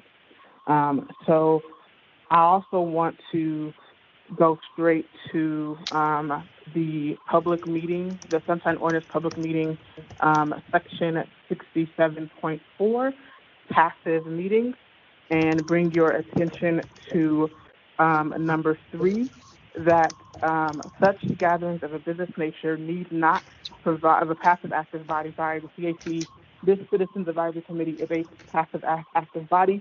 We do not create any policy of any kind, and all the citizens, all the committee members are public citizens. There are no city employees or city agencies that sit on this board. Section 3 reads, such gatherings of a public business nature need not provide opportunity for public for comment by members of the public, although the person proceeding may, in his or her discretion, entertain such questions and comments from spectators as may be relevant to the business of the gathering. So according to the Sunshine Ordinance, if I'm reading this correctly, and the type of meeting body that we are, the Citizens Advisory Committee does not need, the chair does not need to hear public comment. So I want to put that on.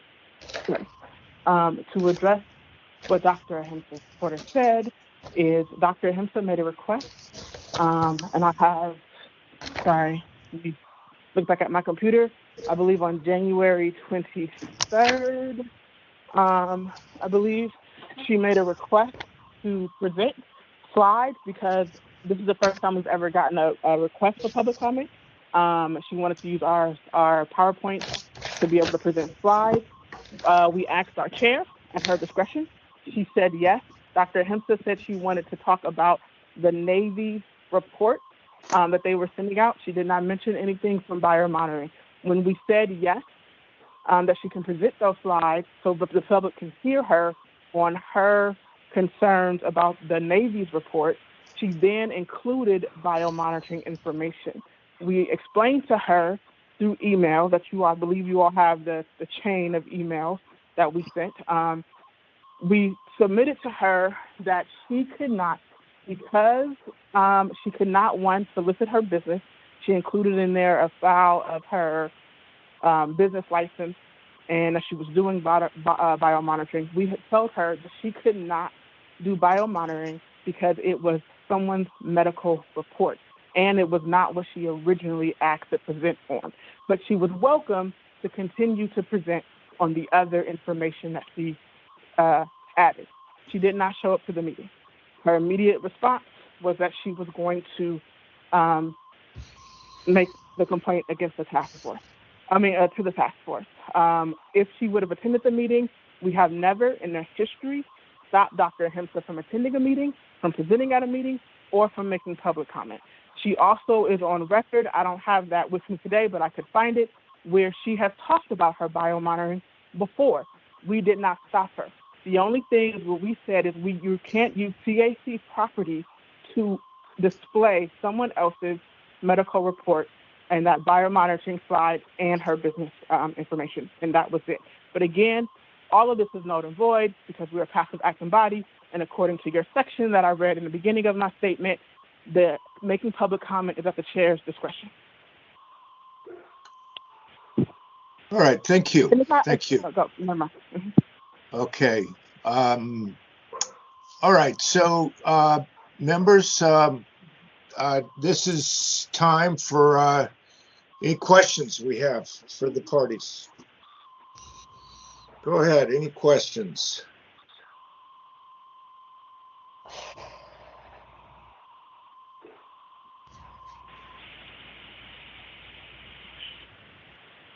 This is Member Forsley. I don't have any questions at this time. Okay. This is Member Stein, and I just want to check because this was not in the formal order that I saw. Did the full task force determine that the Hunters Point CAC was indeed a passive meeting body? As far as I know, that wasn't discussed. It wasn't. Okay. If you're asking me, I'm pretty sure. If I may jump in at the very first complaint that Dr. Ahimsa made, which was dismissed as number 1 and 2, it was discussed then that, you all did not have jurisdiction and there was no violation and it was dismissed. The 1907 complaint, you mean? I'm not sure. Micah Fobb attended that one. It was the very first complaint that she ever did. I think it was like you all said something. Most of you I know were not on the board at that time, but the comment to us was this was the first time that you all have ever dismissed the case. It's a rare thing. So you dismissed it, you did not find jurisdiction, and then she brought up a reconsideration, and then that was dismissed, and then she tacked on a whole bunch of new complaints for a bunch of different meetings. Thank you. Yeah, it was a quorum matter. That was the task force didn't want to look at quorum issues in that matter, but this one in terms of specifically the January 27th item, I do have a couple questions for the respondent on this. Now, you said something about another person's biomonitoring information. What did you mean by another person or another group or another entity? What did you mean by that? I think so. Dr. Hemsa, to be clear, Dr. Hemsa asked made the comment of made the request. Excuse me, I'm tired. Made the request to provide public comment, but the reason why she made the request is because she wanted to use our PowerPoint with slides. Her original request was about the Navy report that they had sent out. She mentioned nothing of biomonitoring. When we approved it, she included 2 new slides. One, because my coworker asked her for the order in which she wanted the slides so we can prepare for her information for that meeting. Yeah. When she included that, she added about someone. The name was marked out, but it was someone's report, and so what we were told was that by the chair is that they did not feel comfortable, and they deemed it as someone's medical report, hearing someone's medical report. Someone's. So what do you mean by that? Someone's. It was someone's report.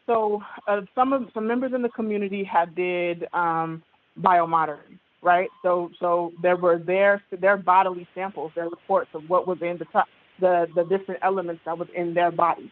That was considered medical information, and we found it not appropriate for it to be displayed at our meeting using our equipment.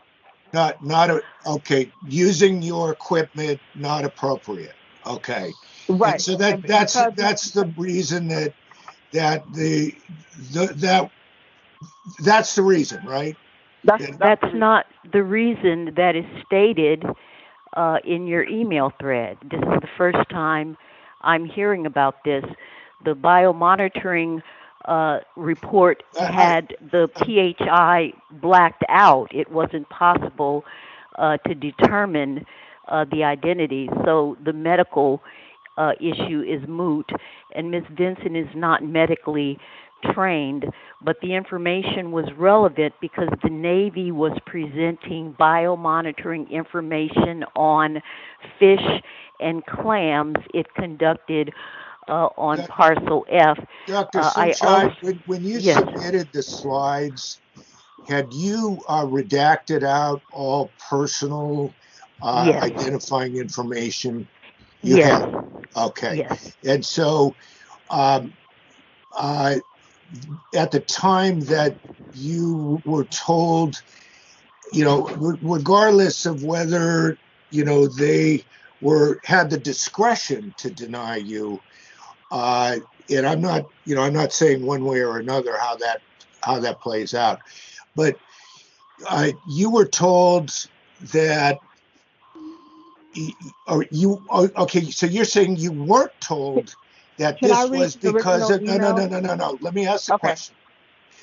You weren't told that you were being denied the opportunity because of the personal identifying information. Right. The email says the committee cannot allow you to present the biotesting. That's the term they used. It's inaccurate testing at this time. Also, the issue of me being a medical doctor, I find it very insulting that they would relegate this to me promoting my business. I have a medical clinic within 6 blocks of the shipyard. The other point I need to make is that in file 19077 with regard to the July 17th 19 meeting in which I was not noticed, that was the issue. The Sunshine Ordinance did find that it had jurisdiction over the quorum issue, and that it did have jurisdiction over this body, and this body did allege in that complaint that it complies with the Sunshine Ordinance. So I don't accept this new position that they are taking for file number 20011. Other than the email you got denying what they called the biotesting. Did anyone explain to you any reasoning that they felt justified denying you that? No, in fact, when I submitted the additional slide for the biomonitoring, and again, I submitted it because I read the agenda and identified that the Navy was presenting biomonitoring research on fish and clams. The response was, we'll get that ready for you, and you see that in the thread. And then they come back, and there is the statement that they will accept the 3 slides originally presented, but that I can't accept the result of the biotesting at this point. This was clearly an effort to censor the biomonitoring. I'm going to stop you there because this is just, I need to ask specific questions. Now, can I ask you, is that the only time you've ever made public comment or tried to make public comment to that body? No, I was a speaker before this body in January of 2019, and at that time, the chair, Veronica Honeycutt, cut me off when I started talking about the biomonitoring research. Okay. Did they assert that they had the discretion to do so at that time? No, and they don't have that discretion. Again, I have constitutional rights to freedom of speech as well as open government rights to freedom of speech. You're actually onto something there. That's one of the reasons I'm asking these questions. Okay, one more chance for the respondent here. Did you ever see yourself? I know this wasn't something that you handled personally. Have you ever seen the actual slides that were submitted by Dr. Sumchai that she wanted to have put on that were rejected? Have you ever seen those yourself? So I want to make a correction. I actually do handle this personally, me and Micah, and all the emails are sent to me, and if he doesn't respond, then I respond. Okay. I'm sorry. I'm sorry if I missed. No, just for the record. I just no need to apologize. Just for the okay. Record. So yes, I did, and so it should have been included in your information. But her and I want to say to what Dr. Hunter said, she's not wrong, right? She's not wrong in saying that it wasn't explicitly told to her why she couldn't present, but it would present that piece of it. But nonetheless, it was told to her. It says, I have been informed that the initial information requested, because what she asked to present on, the Navy was not, I haven't read, I want to be very clear. I did not read the Navy's report. So if they mentioned biomonitoring in there, I do not know. But that was not on the agenda. There's nothing in our agenda about biomonitoring. And it says she would like, this is Dr. Hempstead's words, I am requesting the opportunity to display 3 important slides as a part of my public comment in response to the EPA review of the draft addendum to the 4th, 5th year review evaluating the radiological remediation goals of the soil at HPS, the Hunters Point Shipyard Federal Superfund site. That is what she requested to do. That is what we approved. Then she added, and when she added those 2 other slides, what was told to her, and it's in the email documented, it says, I have been informed that the initial information request, which was agreed to be presented. However, the CAC cannot hear presentations regarding results from any biotesting during this time, meaning she could have come back and if she made that request, but that wasn't her initial request. She slipped that in. It says the single-page slides excerpted from the related documents are fine. Again, whether we want to argue or not, and I'm not changing my position that we don't follow the Sunshine Ordinance. What I said is I don't believe, and we don't believe you have jurisdiction, but we follow it to govern ourselves, to make it easier to do our jobs. We follow Robert Rules of Order. And so regardless, if I'm wrong and you all have jurisdiction, so be it. The point is we did not deny her we did not deny her public comment. We granted her original request. Thank you. I don't need, I think I've already heard this. Okay. Yeah, I appreciate that. So we're just trying to, her first 3 slides were absolutely relevant to what she asked to present on, and we So granted it's that. irrelevant. I thought Relevance was looked at. It sounds like yes, they were using absolutely, relevance as a absolutely, criteria, right? absolutely. Look, I need to clarify this. No, Dr. Can Samchai. I just wanted to hear whether that's what she was saying, is that it was a relevance. It was a That's relevance. not correct. No. I'm asking questions of someone else, Dr. Samchai. You, This is Member Forsley. Can I ask something? I have a couple of questions. Oh yeah. Now I'm gonna cede the floor to Member Forsley. She has a couple questions for the parties. Please let her speak. Dr.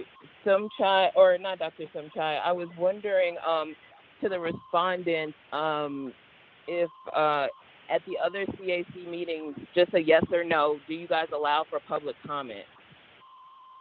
Yes, we do. Okay, and then you said you didn't read the report from the Navy, but if there was information about biomonitoring in the report itself, it would seem like the response could also have, from Dr. Samchai biomonitoring information. So I guess the question is for Dr. Samchai, since the respondent doesn't know firsthand, was there biomonitoring information from the Navy in the report? Yes, the Parcel F feasibility study studies the water around the shoreline, and the Navy tested fish and clams for heavy metals and a few radionuclides. And so it was perfectly relevant for me to present the human biomonitoring from the same region. These were people living around the shoreline. And that's why I added the slides, because I read the report and realized that what I was researching was relevant information. And yes, I didn't show up to the meeting because I was professionally insulted by the second time by this body, and then on the meeting the following night, I was publicly defamed, and I sent you some documentation and an apology about that issue.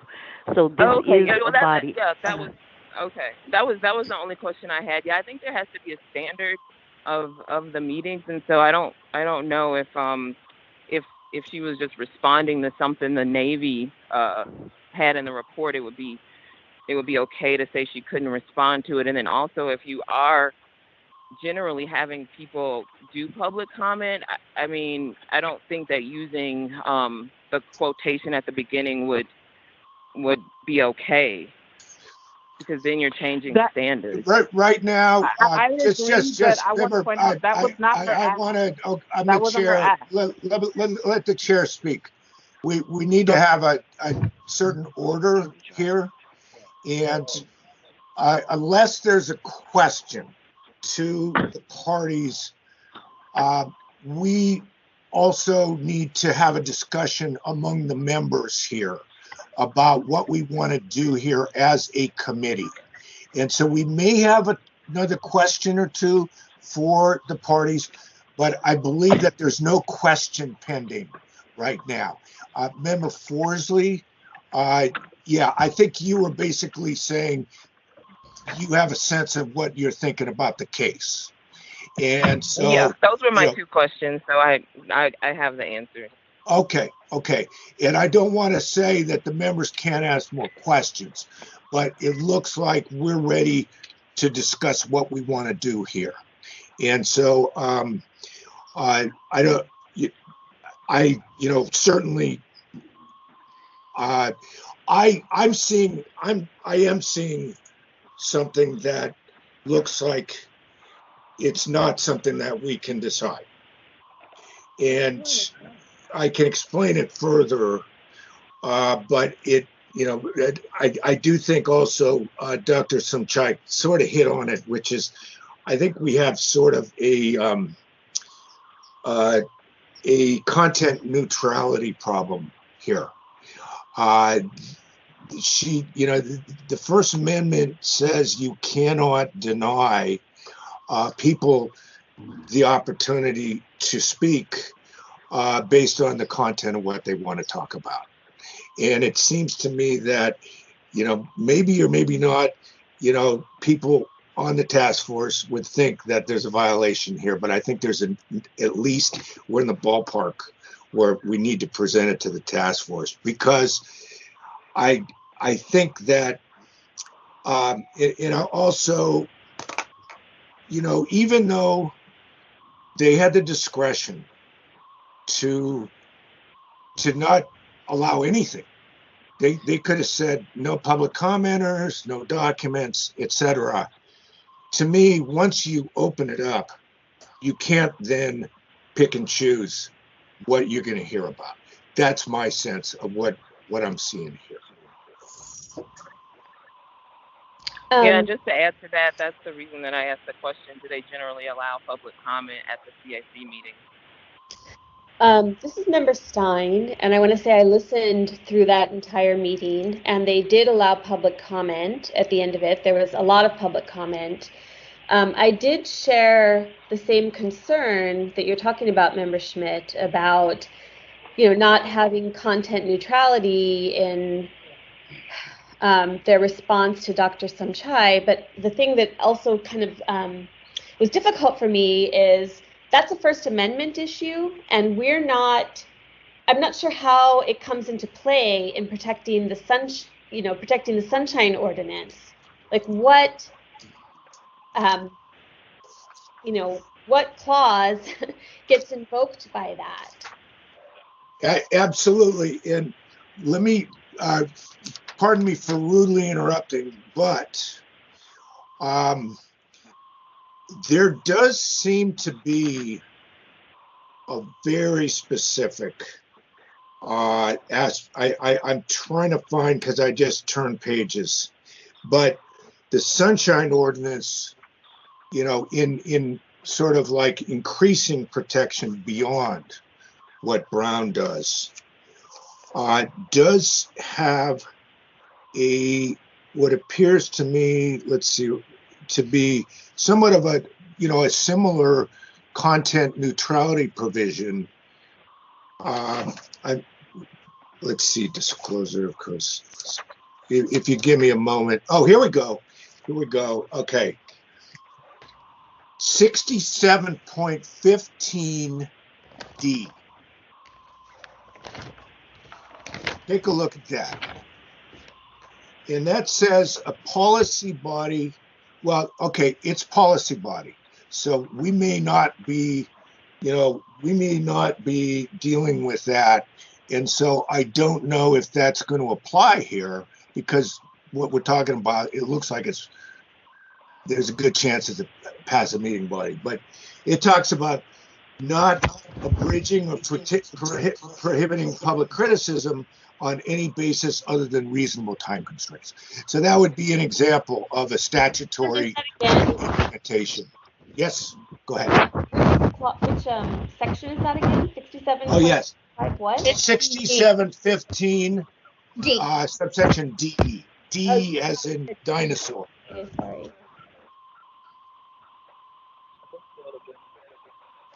I'm not sure, though, if we even need to have something like that if we're talking about basically a decision to allow certain speech and not allow other speech based on the content. I believe that would be, even though, it's the problem is something that's a First Amendment issue. I believe that, I guess what I would say is that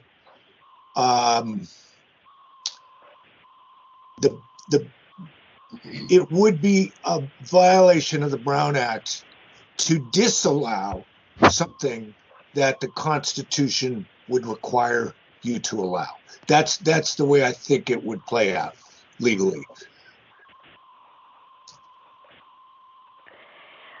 I also need to remind you that I'm the Health and Environmental Science Editor of the SF Bayview newspaper, and these are also potential, a freedom of press violations. The SF Bayview newspaper was not noticed for any of the 3 meetings that this body hosted.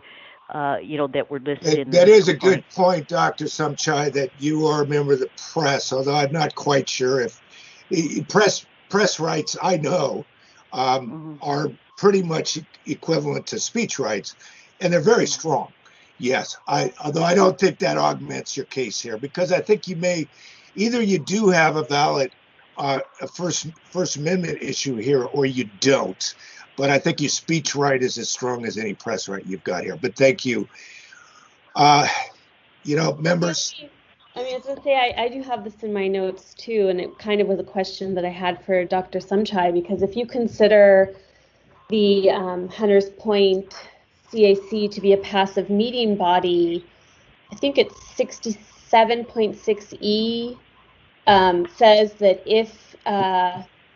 if people have requested in writing that they be notified of the meetings of these passive meeting bodies 72 hours or more in advance, they're supposed to notify them. But it wasn't clear to me, again, from looking at this packet, which was pretty voluminous, whether at any point Dr. Sumchai or her newspaper that she writes for had requested in writing that they be informed about the meetings of this body. Yes, I did receive the announcement for the meeting in question only because of the complaint raised and addressed in file 19077. But to the best of my knowledge, the SF Bayview newspaper is not. It doesn't receive direct correspondence, from the body, despite the fact that it's been the only neighborhood newspaper for over 20 years. So, because I was just thinking as I read your file that if there was a document that showed that you had emailed the Hunters Point CAC, or that the newspaper had emailed the Hunters Point CAC or written to them and said, we want to be apprised of all of these meetings, and then you weren't apprised, that would invoke that section for me. But since that documentation wasn't there, it didn't. But it's not the issue. I'm not claiming that I wasn't noticed about the meeting on January the 27th.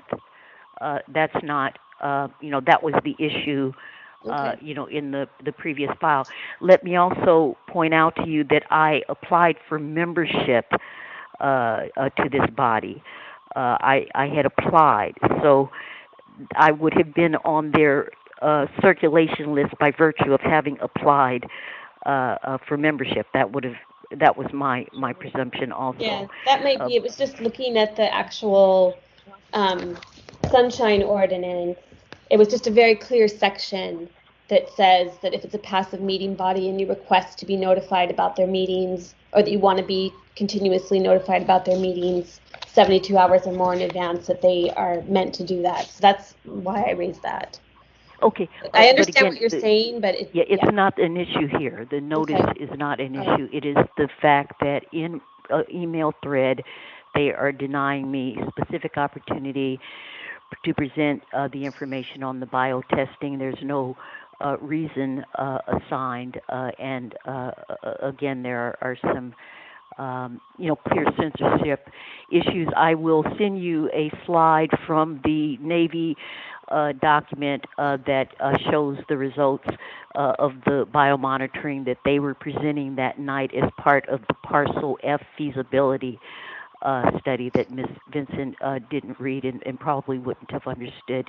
I think, Dr. Sumchai, if assuming this thing goes to the task force again on this issue, and I don't know if it, what happens in the future here, but I don't know if I have seen the actual redacted versions of the slides that you had submitted, and that might be helpful to people to see what those look like, because that's what you submitted, and that's what was denied.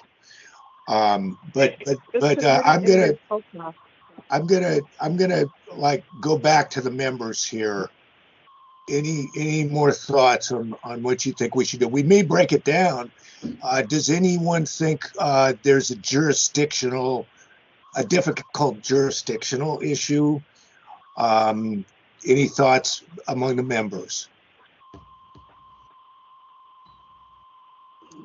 Well, I still just haven't seen a specific section that says that we have jurisdiction over those kinds of First Amendment issues. I know that we're supposed to protect the ability of public comment, but public comment was allowed at that meeting. So that's the part I'm a little bit like unsure of. Okay.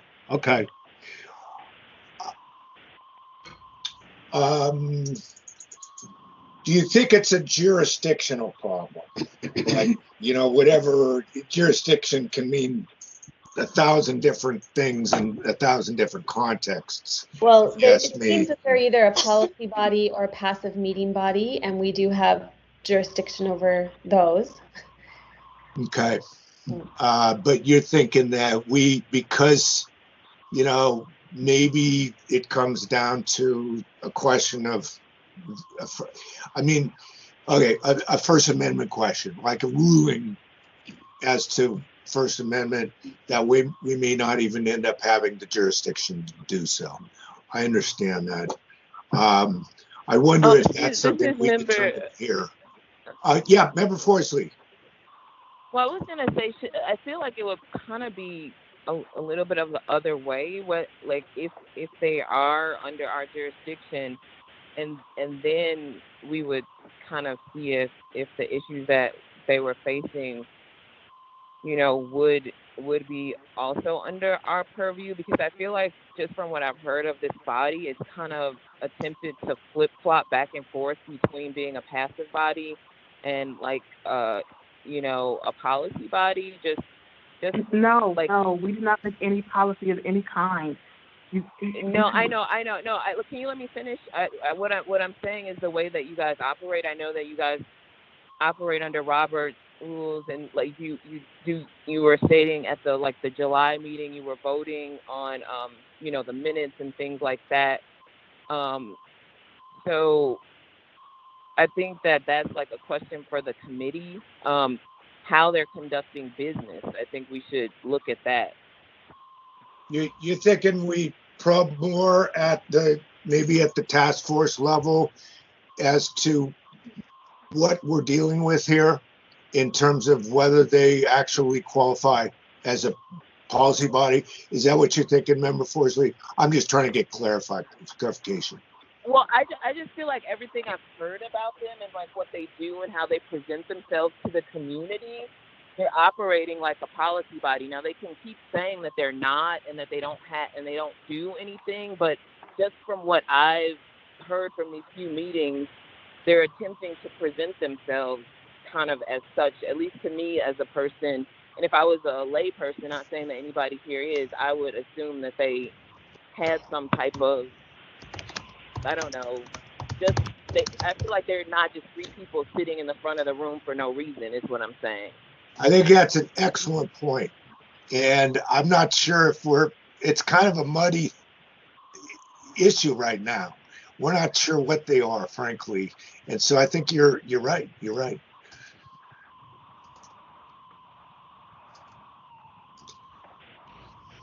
So we talked about the jurisdiction question, and maybe it does. Do you think we have an issue as to whether it's a public meeting or not? Is there?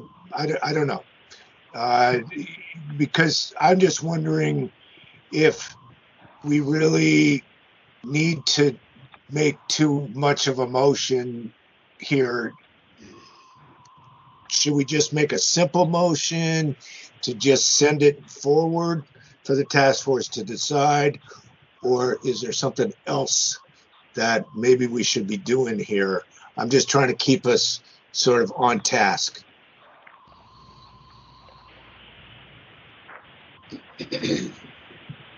Well, I guess the question is for the employees of the HT that body itself.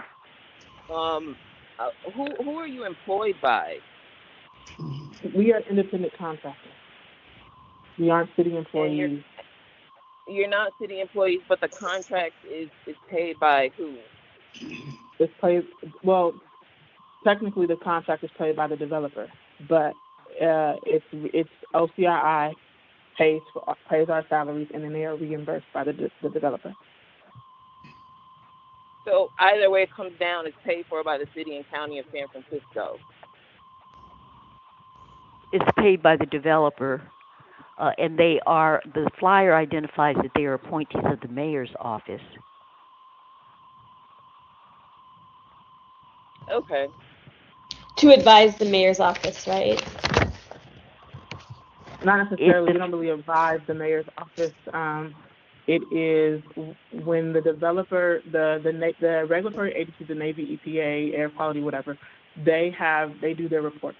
And it's an open session where the community can come in and ask questions and listen to their reports. For the development aspect of the project, the body approves or disapproves with community input any plans that the developer has on the shipyard or a candlestick. And from there, it will go to the OCII commission or possibly, and sometimes the board of supervisors. It's not in the developer's interest to hear me talk about people who have uranium and cesium in their urine, and we have 60 people to date with toxicants in their urine. So that's a fundamental point that you just need to understand. I guess. I want to. Is that member Forsley I heard? I don't want the parties arguing with each other. Member Forsley, did you have something to say? Member Forsley. Yeah, Forsley. Yes, Okay. this is Mr. Forsley. Sorry, I'm on the phone, so it's like hard for me to see when people are talking. But I guess I don't know if there's a better body, because in a way this feels like one of those community bodies they put together to pretend like they're letting the community know what's going on, but they're not really doing it because they've already made the decision, and it just degenerates into people yelling at a meeting, but everything's already decided. Yeah, there's no question. There's no question here. There's no question here. We're trying to. If we ask you a question, the question is okay. The question is, does this body have any input in anything? The CAC. Yes, they input on the development of the project. Okay, well then I would feel that we would have jurisdiction over something like that. But the development of the project is not already planned out, and they don't. I'm offended by that. These people work hard, and we open ourselves to the community to listen to them. I have personally seen the community come in and tell the developer, we don't want this or we don't want that, and they have made changes. We're not just sitting there pretending to give community input. Okay. Okay, well, I apologize for that. I apologize for that comment, but I'm just saying that I've seen things like this before, and I've seen people like Dr. Shumsky with information come in before, and they're stopped for various, reasons. And I'm just trying to get to the bottom of what the CAC actually is there to do if they're not a policy body. Yeah, it does it's sound. It's a place where the community can come in and give input on what's happening in their community. Let me just sort of state how I see this issue right now, is that the respondent is making an argument, which is about, I don't know if they're right or wrong, but they argue that this is a passive meeting body. Member Forsley has identified certain factors which might indicate that this qualifies as a policy body. And so we have a question which we don't know the answer to. Now, if we go to the task force, maybe we get better clarification on this. And if the respondent comes in and shows us, we're just a passive meeting body, and therefore Therefore, we would cite to, 67.7, where there's discretion, then you got a better case. But if you are a policy body, then the restrictions are you can't say, oh well, we had the ability to just tell you no public comment. We had the ability to restrict your public comment. So, but I think that's an issue that maybe we don't have a final answer to yet. It's a live But issue at in the the first case. meeting, you all made that decision. You keep flip-flopping. First, we're a passive action body where you don't have jurisdiction, and you dismiss it. Now you're trying to search for violations. I don't understand. You all made the decision already, over a year ago.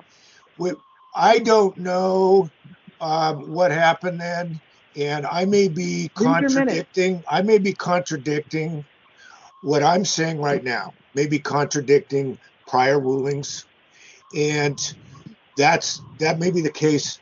I will say that there's no rule that we decide something once and we're bound forever to that decision. We could figure out that actually that was mistaken. I'm not saying one way or another what I think. I'm just saying that we have an issue here that may be an issue in the case. And if you or someone on your office's behalf were to show us why, you say why the task force earlier on decided there's no jurisdiction because it's just a passive meeting body, that could be compelling at the task force level. I don't know if it'd be compelling to me, but we're not at the task force right now. And I don't think that would be compelling to me in light of what else I'm seeing here.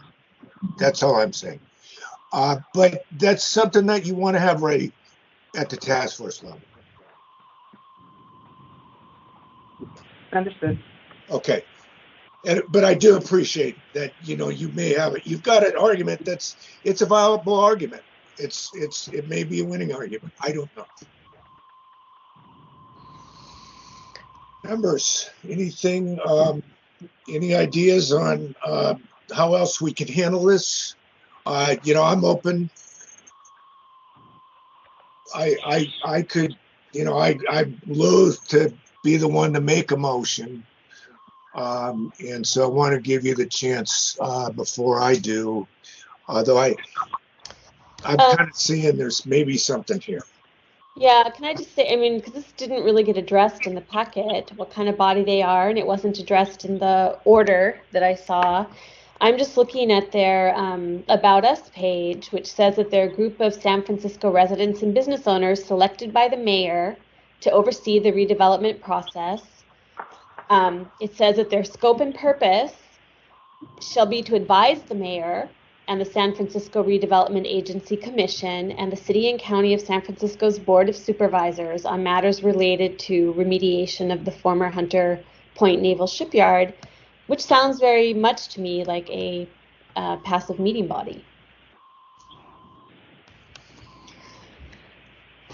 So, but again, I just, I guess if you want to say that you feel that it violates the Brown Act, how ways in which you believe the Brown Act implicate the First Amendment, that's one way to go. But I would love it if we had a specific section that we could talk about there.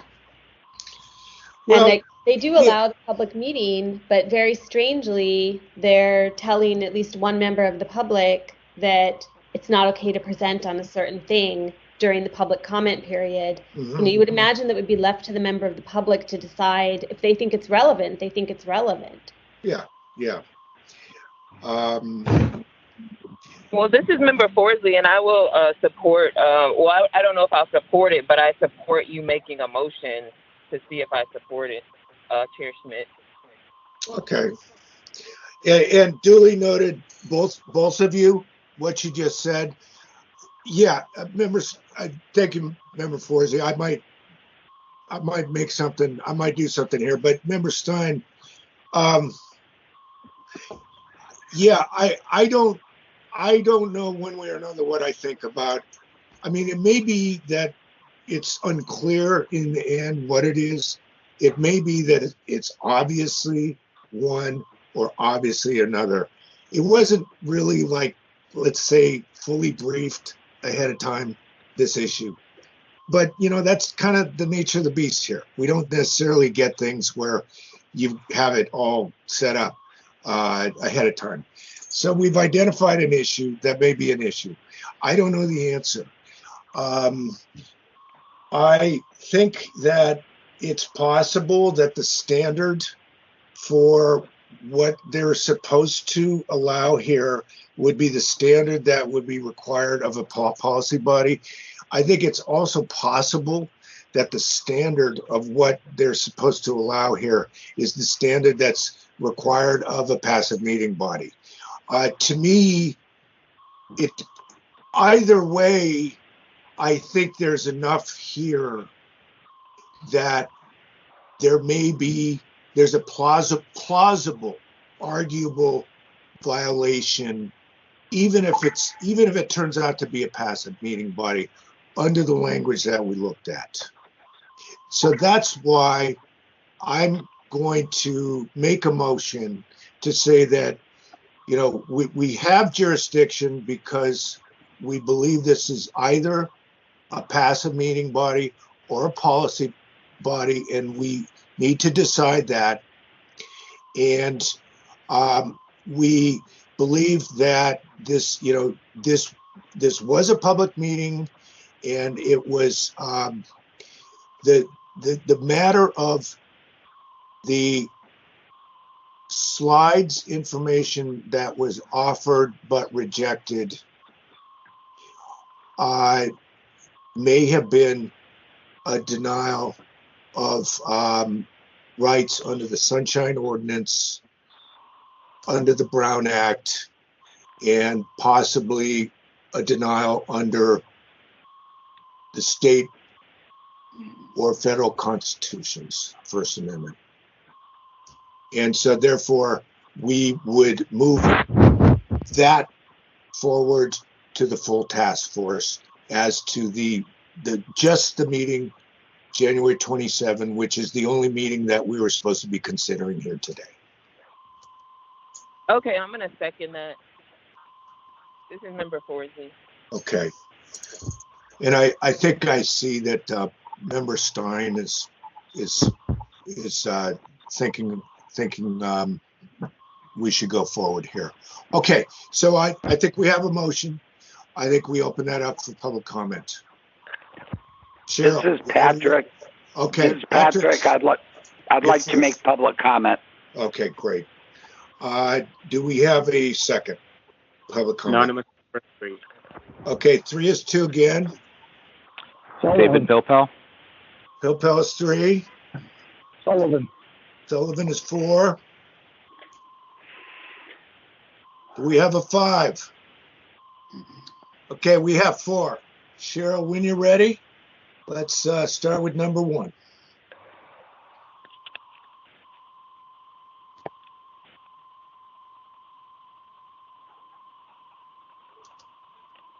Patrick, are you ready? I am. Go ahead, sir. Thank you.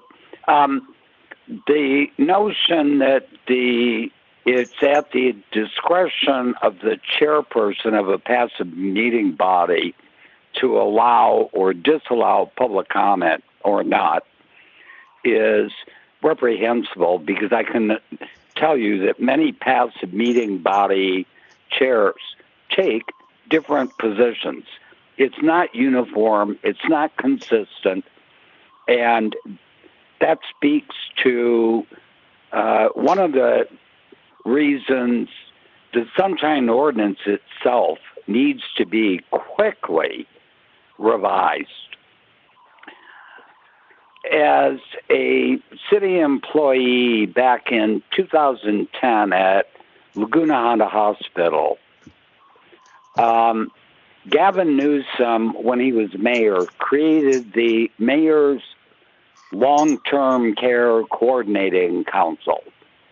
And for the last decade, that so-called passive meeting body has consistently made recommendation after recommendation after recommendation that ends up being approved by the Health Commission or the Board of Supervisors or some other policy body.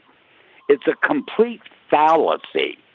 The passive meeting bodies are not making policy recommendations.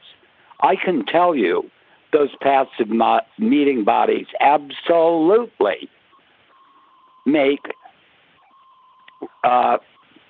recommendations later adopted by city policy bodies, and I did so at great risk. My former supervisor at Laguna Honda would fly into my office, slam the door, and ask me, "Can't you please pipe down, Patrick?" Because she was a member of that long-term care coordinating council. She didn't like my newspaper articles in the West Side Observer exposing the $200 million cost overrun of the Laguna Honda rebuild that Newsom ended up cutting 420 of those skilled nursing beds, and now well over 2,000 people have been discharged out of county because Gavin Newsom allowed the scaling back of Laguna Honda. I fully support this motion, and I think you need to find that these so-called passive meeting bodies are no such thing. They're policy bodies. I support Dr. Samchai 100% on this complaint. Thank you. Okay, thank you.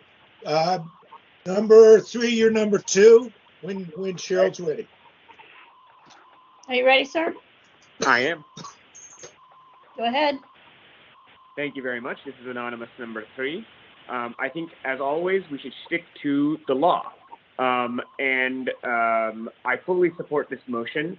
The notion that, well, you might not really have jurisdiction over constitutional issues doesn't make a lot of sense to me. You interpret the relevant state and local law in light of those constitutional rights, and that's why, for example, we often discuss Prop 59. It's why courts find that, for example, public records access rights are completely universal. It's actually sometimes considered implied in the First Amendment. And so in this case, I think you can find the content neutrality clause not just as implied in the policy body 6715B as discussed by Member Schmidt, but also for passive meeting bodies in the fact that the only statutory constraints here, or I guess ordinance constraints, are whether or not it is, quote, relevant to the business of the gathering and whether or not it is consistent with legal and practical restrictions. And so there is nothing else, no other part of the content they can regulate other than the words in 67.4A, even if it is a passive meeting body, which is they can say you get public comment or not. And I think Member Ford was discussing this.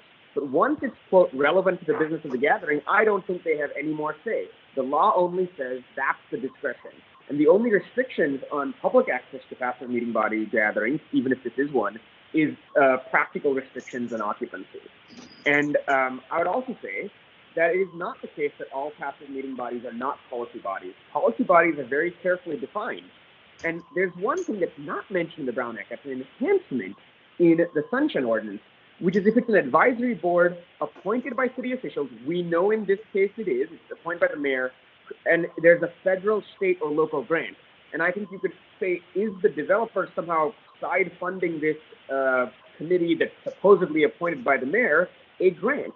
And if it is, then you can find that they are both a passive meeting body and a policy body. But I would argue, as I just explained, that 67.4 gives you kind of the rules of what you can regulate in even a passive meeting body, and it is still content neutral. The only restriction is practical restrictions on occupancy and, quote, relevant to the business of the gathering, which I think Member Fordley hit the nail on earlier. Thank you very much. All right, thank you. When Cheryl's ready, next commenter. David Pilpel? Can you hear me now? Yep. Go ahead, Great. sir. Thank you. So I was not planning to get into this, but since I'm sitting here waiting for the next item and missing a class, I started to go through the complaint file. There's a lot of duplicative information there, and I was having trouble. I still haven't gotten to the date of the alleged meeting here. Anyway, here's what I have. Section 67.4 is the only section governing passive meetings. It is a local creation of our Sunshine Ordinance and not a Brown Act provision. So 67.15 and other provisions in the Brown Act that relate to legislative bodies or that apply to policy bodies do not apply to passive meeting bodies. 67.4 is the exclusive section that governs the conduct of passive meetings and passive meeting bodies, and was intended that way. It's a very specific carve-out. I wasn't sure of the meeting date. I thought it might have occurred during COVID. The mayor's fifth supplement, Section 6E, suspended all passive meeting requirements during COVID, but it looks like the meeting was. Yeah, it looks like the meeting was back in January of 2020, so that would not be relevant. In my opinion, if this mayor, probably not this mayor, if a previous mayor created the body, then I think it is a passive meeting body under the Sunshine Ordinance, period.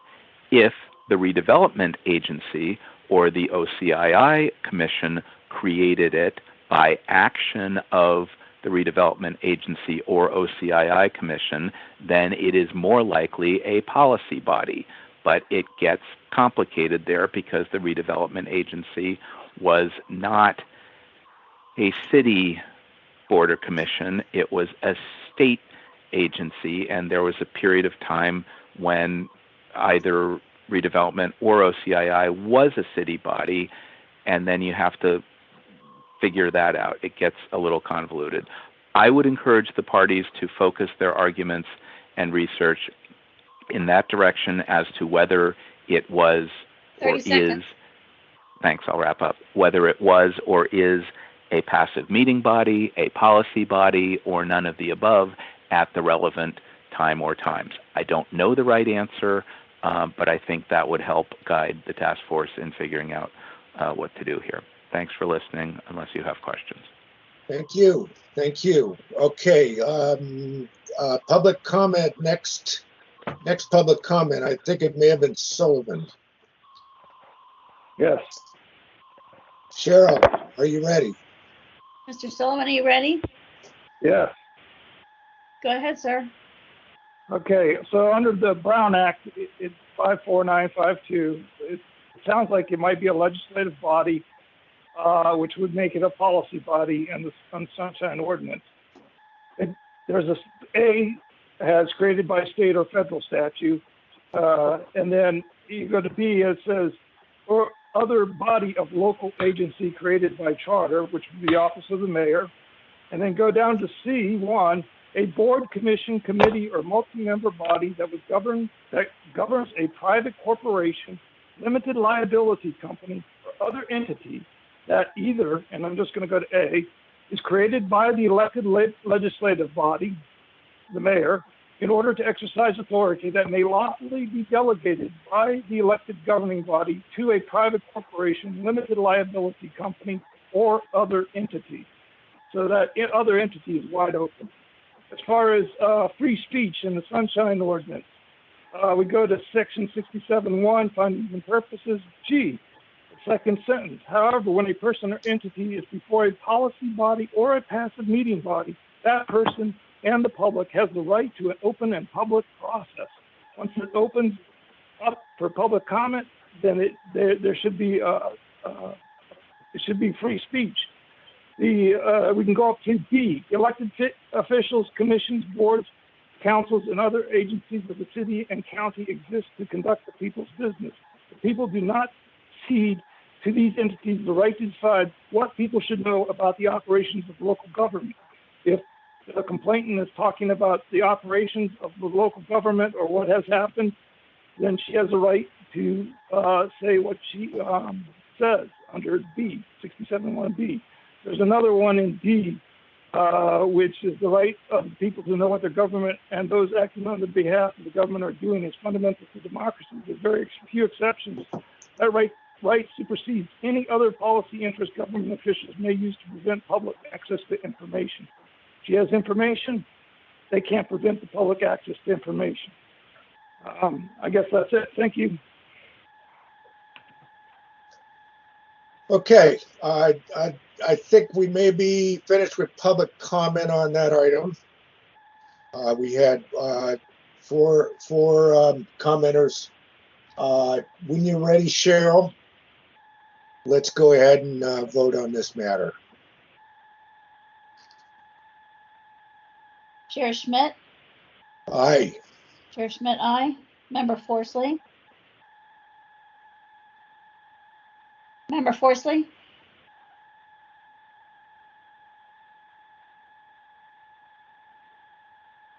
Member Forsley? Sorry, it was the mute. Aye. Member Forsley, aye. Member Stein? Aye. Member Stein, aye. Moved by Chair Schmidt, second by Member Forsley, that there is jurisdiction because either a passive meeting body or a policy body and believes that this was a public meeting and the matter of the slides information that was offered but rejected may have been a denial of rights under the ordinance and the Brown Act and possible denial under the state constitution regarding the meeting of January 27th, 2020. State or federal constitution. State or federal, okay. Yeah.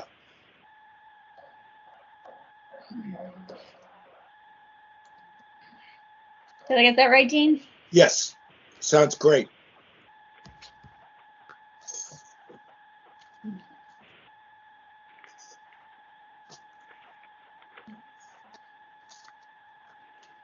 Okay.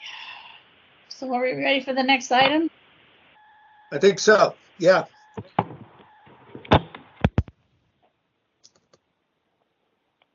Item number 6, making recommendation to full task force to restructure complaint files for meeting packets.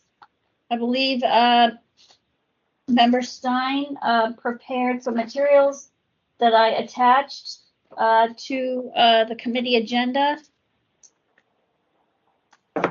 I would say, yeah, Member Stein has done a great service to us to give some real detail on this issue. I would like to hand it over to Member Stein to talk about what this is and what do you think we should, how do you think we should handle this? Yeah, so I struggled with that a little bit, but my aim was to streamline our packets so that they're relevant, concise, present the complainant and respondent positions as clearly as possible. And I was looking to do so in a way that wouldn't place undue burden on our administrators. But I presented this as questions because I wanted to encourage sort of the maximum discussion and input from committee members and also from the public that we could then use to draft a more opinionated maybe or formal document for approval before the larger task force. So I tried to take into account the need to frame this as an action item, but also desiring to kind of keep it open to get the maximum public input.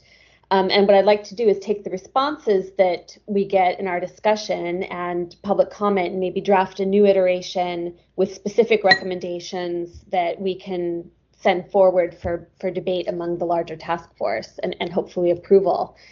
And this was drawn from, these things were drawn from, in part, a July 13th email that was sent from Anonymous, which had to do, I think, with some of the things we might want to get from respondents that might help streamline this, and as well as like other discussions that we've had. So I thought we could maybe just quickly kind of go through it. Some people have sent comments to us already as a committee, and they may want to, add things here. But I just wanted to go through it with you all and just make sure that we had some agreement on the positions that we might recommend, if that's good. That's great. Yeah, Okay, I'm just gonna sort of let you take this. Okay. It all sounds good to me. So there were really three. Member Forsley, any thoughts? Yeah. No, just saying thank you to Member Stein for collecting this information and putting it together. And I agree that just getting input and then moving forward, not necessarily fast, but with a little bit of urgency, because I think that it's important that we do streamline a little bit. So, yeah. Okay, yeah, so I just tried to focus on the classes of documents that should be included or excluded, how we should order or label documents, and whether there were any software programs that we thought might make it easier to navigate primary and secondary materials. So if we just take number one, this question, should we exclude email communication between the SOTF assistant clerk and the complainant, and between the SOTF clerk and the respondent? This is generally communication about notice of hearing, scheduling, our processes, procedures, and so on. And from the public input that's been sent around, at least one party said, no, we should still include it, but in an appendix. Another party said, no, we should exclude it because we really don't need it. And I just wanted to kind of gauge the temperature of my fellow committee members on this. I have something to say about this, Laura. Okay. Yeah, and I was going to say that because we have Cheryl, Victor, who, they know a lot about how these things work. That's good that they may have some substantive information. Yeah, sure. I didn't mean to exclude staff. I mean, I definitely want everyone's input. Yeah, I understand. Cheryl, it sounds like you had something specific to say about this item. Yeah, item number A, regarding communications between myself or Victor and parties. There is a rule implemented by the Board of Supervisors that we have to include everything. Okay. So that's something to consider. The other thing is maybe you haven't experienced this, I don't think, but I have been in committee meetings and task force meetings where someone has said, wait a minute, where was the notice to the respondent? When was it sent out? That's an administrative communication, but it's proof that the petitioner's complaint was sent to the respondent. And this is especially important if there's a tardy response. We have to know why. So that kind of communication, I think, is.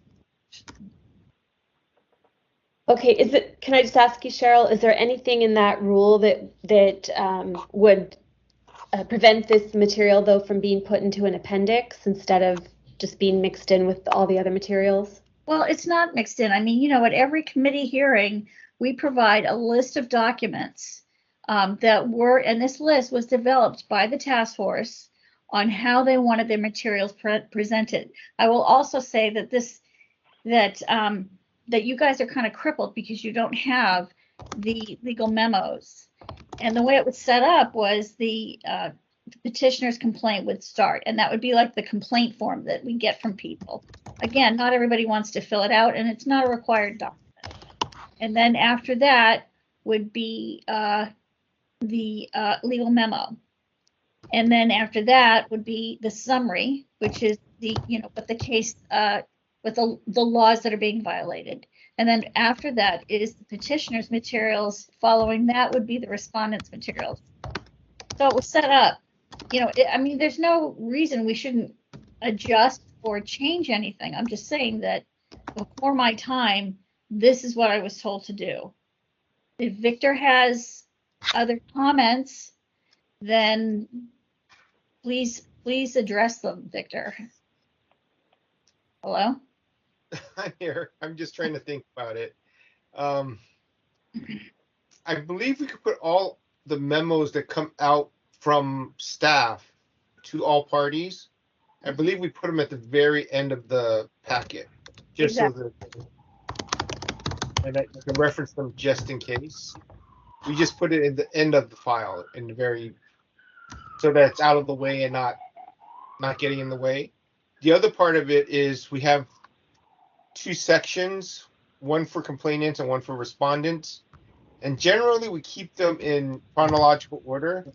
except that we put the original complaint form on the very top of the complaint stuff. The problem is they keep sending us emails, and they're just very hard to sort because it's like a back and forth. Do we put it in the petitioner's file or do we put it in the respondent's file? Because a lot of times there is back and forth, so, okay, so I'll keep this all under the petitioner's file. I know that there's a history behind these emails. So I try to... in the past, all they would give us is one summary letter, and we wouldn't get all these emails, and that simplified the whole situation. But this constant stream of emails with them arguing with each other gets complicated. Well, maybe if it got addressed by one of the points in item 3 about having an interactive portfolio, then it wouldn't exactly be an appendix, but it might be something that you can click on if you needed to click on it to check something about a date or what the communication was. But generally, I've just found in the time I've been on the task force, it's not generally been relevant to looking at a case, and it's just a lot of eye strain scrolling through it. But it could still be there, but we don't necessarily have to go through it if it's in an interactive PDF. One of the things is, this is just off the top of my head. I have not thought about it. We can request that they provide, this is something we've been working on, that we have a checklist of questions that they respond to. Mm-hmm. And that goes in the very front, the responses. And any of that other communication just goes in the very back, and you can look at it if you want, or if you don't want, you don't have to. And what we're going to focus on is to respond to this general list of questions. Right. So change the order. We can make a motion to change the order. Yes, right? and to require that they actually respond to this checklist of questions. This is something we've been thinking about, just to try to streamline and to try to come up with an alternative to the city attorney's memo, to put more of the work on the parties to respond to specific questions, to make it clear. And that was one of the reasons I was pushing. I may have been preemptive in trying to get the committee to answer certain questions ahead of time. And that's because of some of the work I've been doing with the chair. And, we're trying to get these questions answered. And instead of depending on their documentations, have one list at the very front of a file saying it was submitted on this date, they responded on this date, and so forth, just to try to clarify. And then everything else can go behind that as supporting documentation. That may or may not. This is member Forsley. I just something to think about regarding that is, I'm not sure if the administrator will be filling in that type of checklist, but I just know that from the pushback that I hear regarding even filling out the sort of like the form to be used, that people don't feel like they should have to fill it out because it's not required.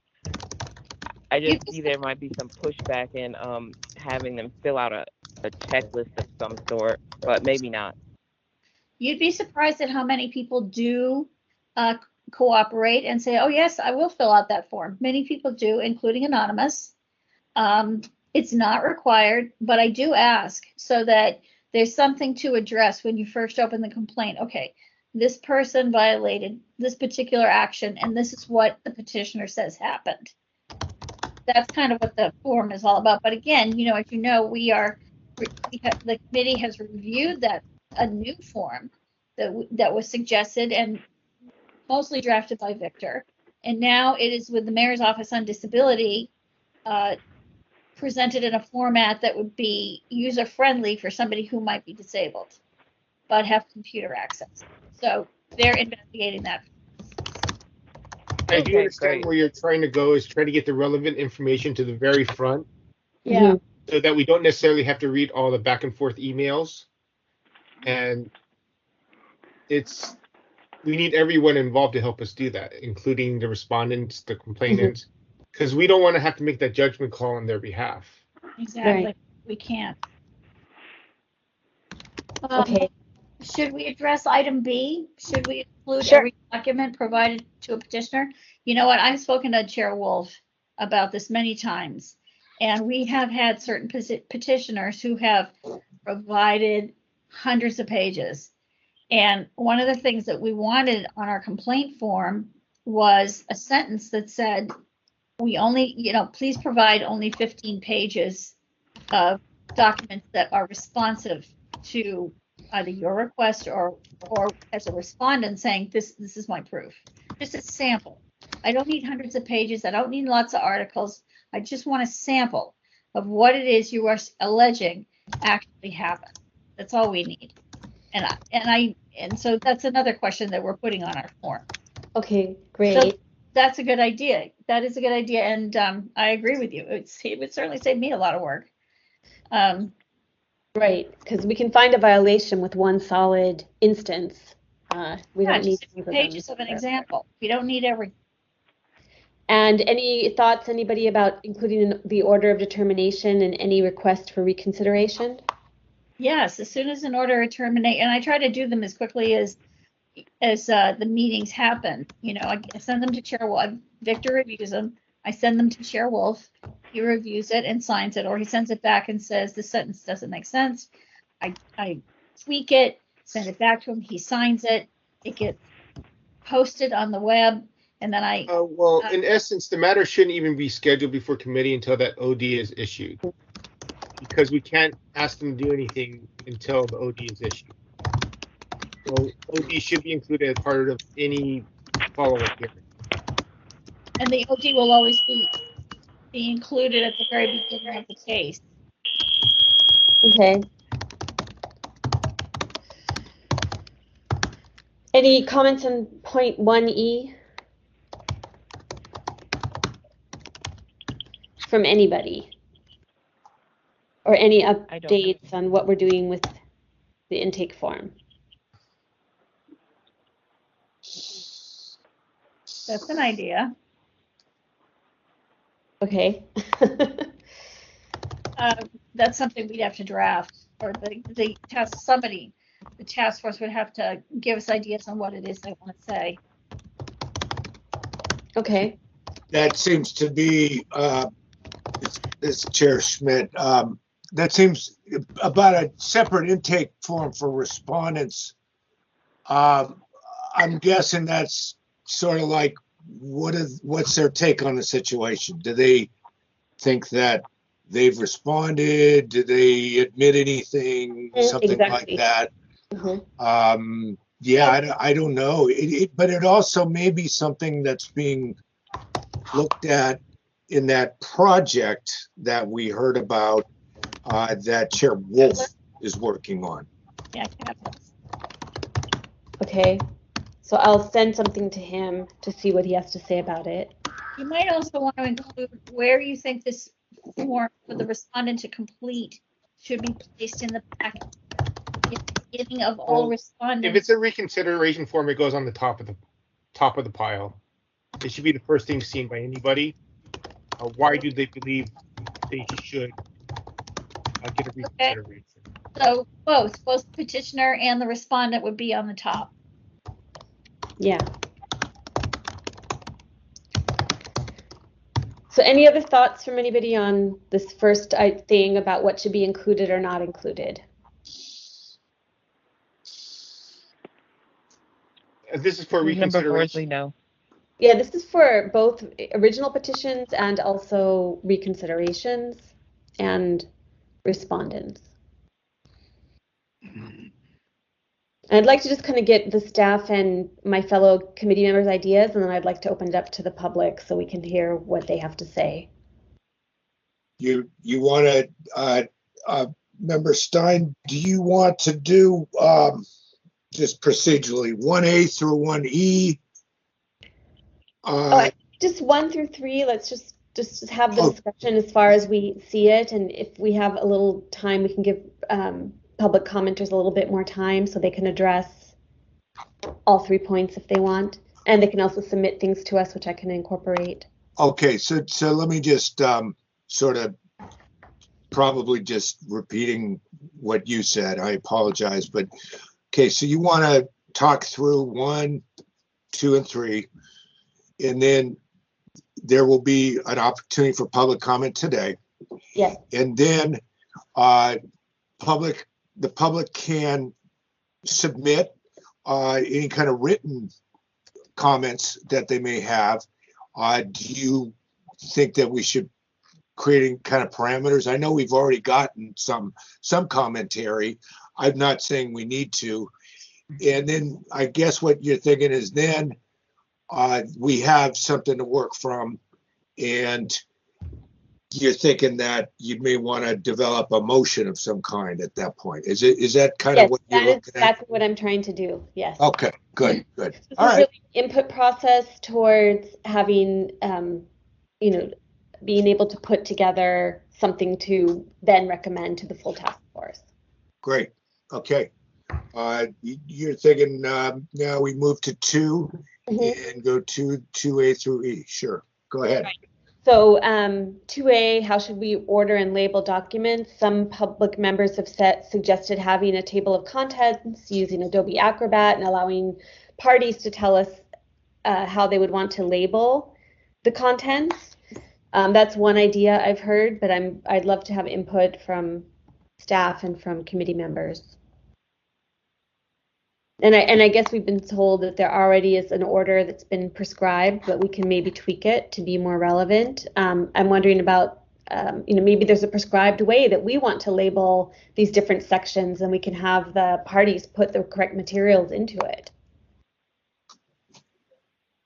Any thoughts? No, they would submit the materials to us. Yeah.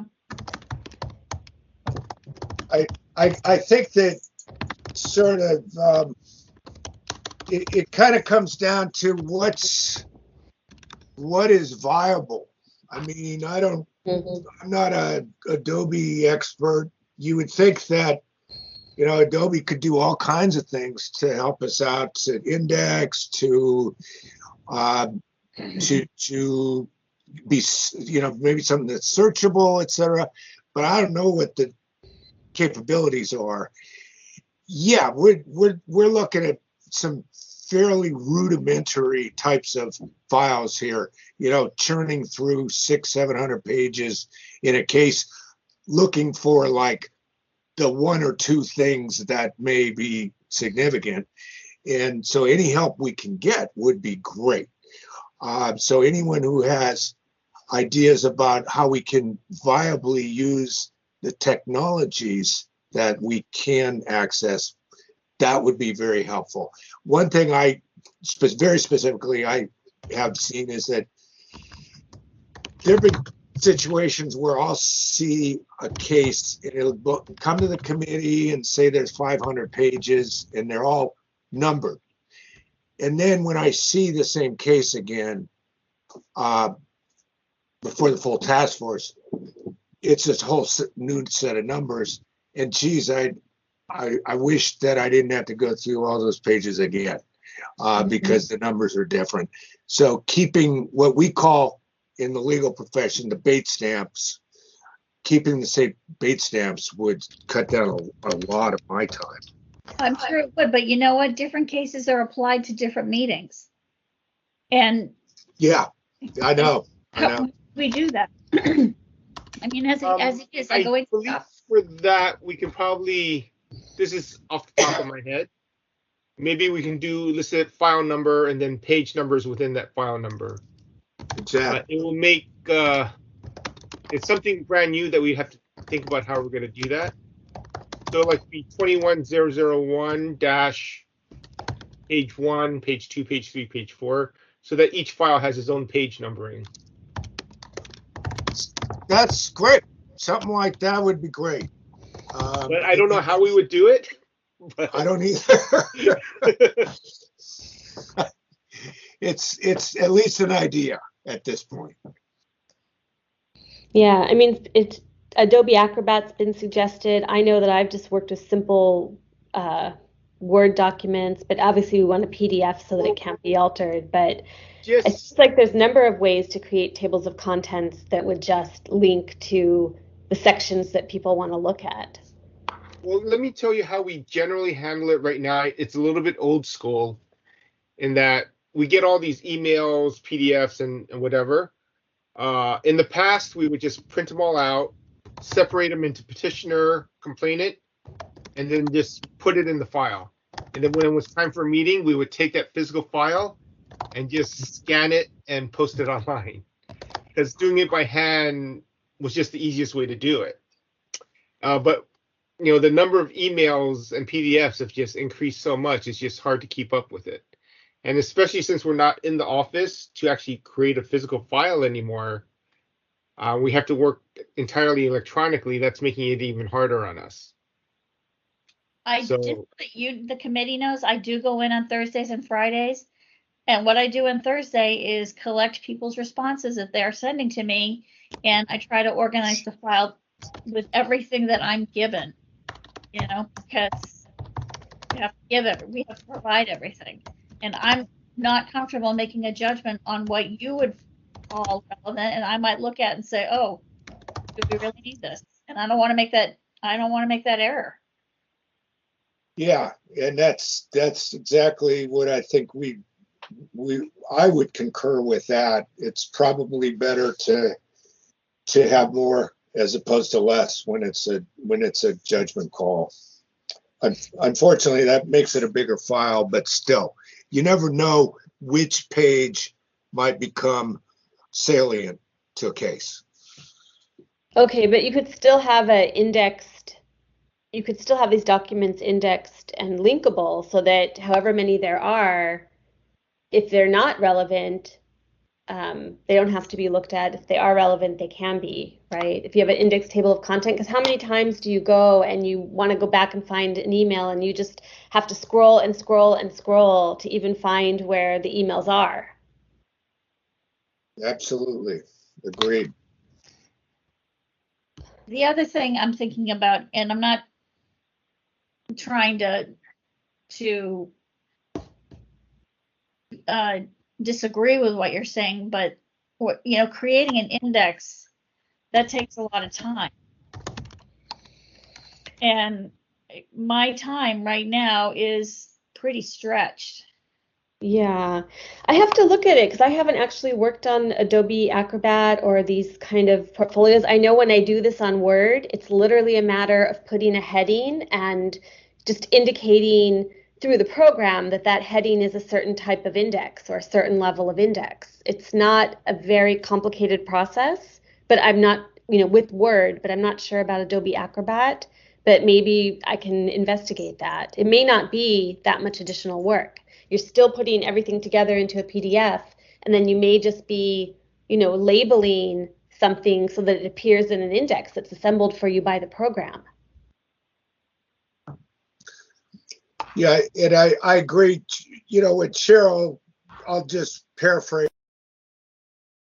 what Cheryl said, is that if we can come up with ways to do this and it's not adding labor intensive, Yeah, it's not heaping on a huge, and I think that's what we're all thinking, because we know that resources are limited, and we can ask for more resources, but that doesn't mean we're going to get them. And so what we're looking at, hopefully, is to find some ways to do this kind of like on the cheap. Like what are the easy things that we can do? And actually, it'll have an incredible effect on what these files are going to look like.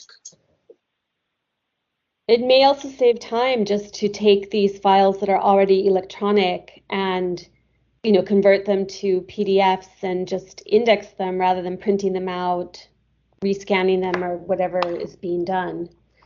But I'm very cognizant that we cannot do anything that really puts a burden or any extra burden on staff.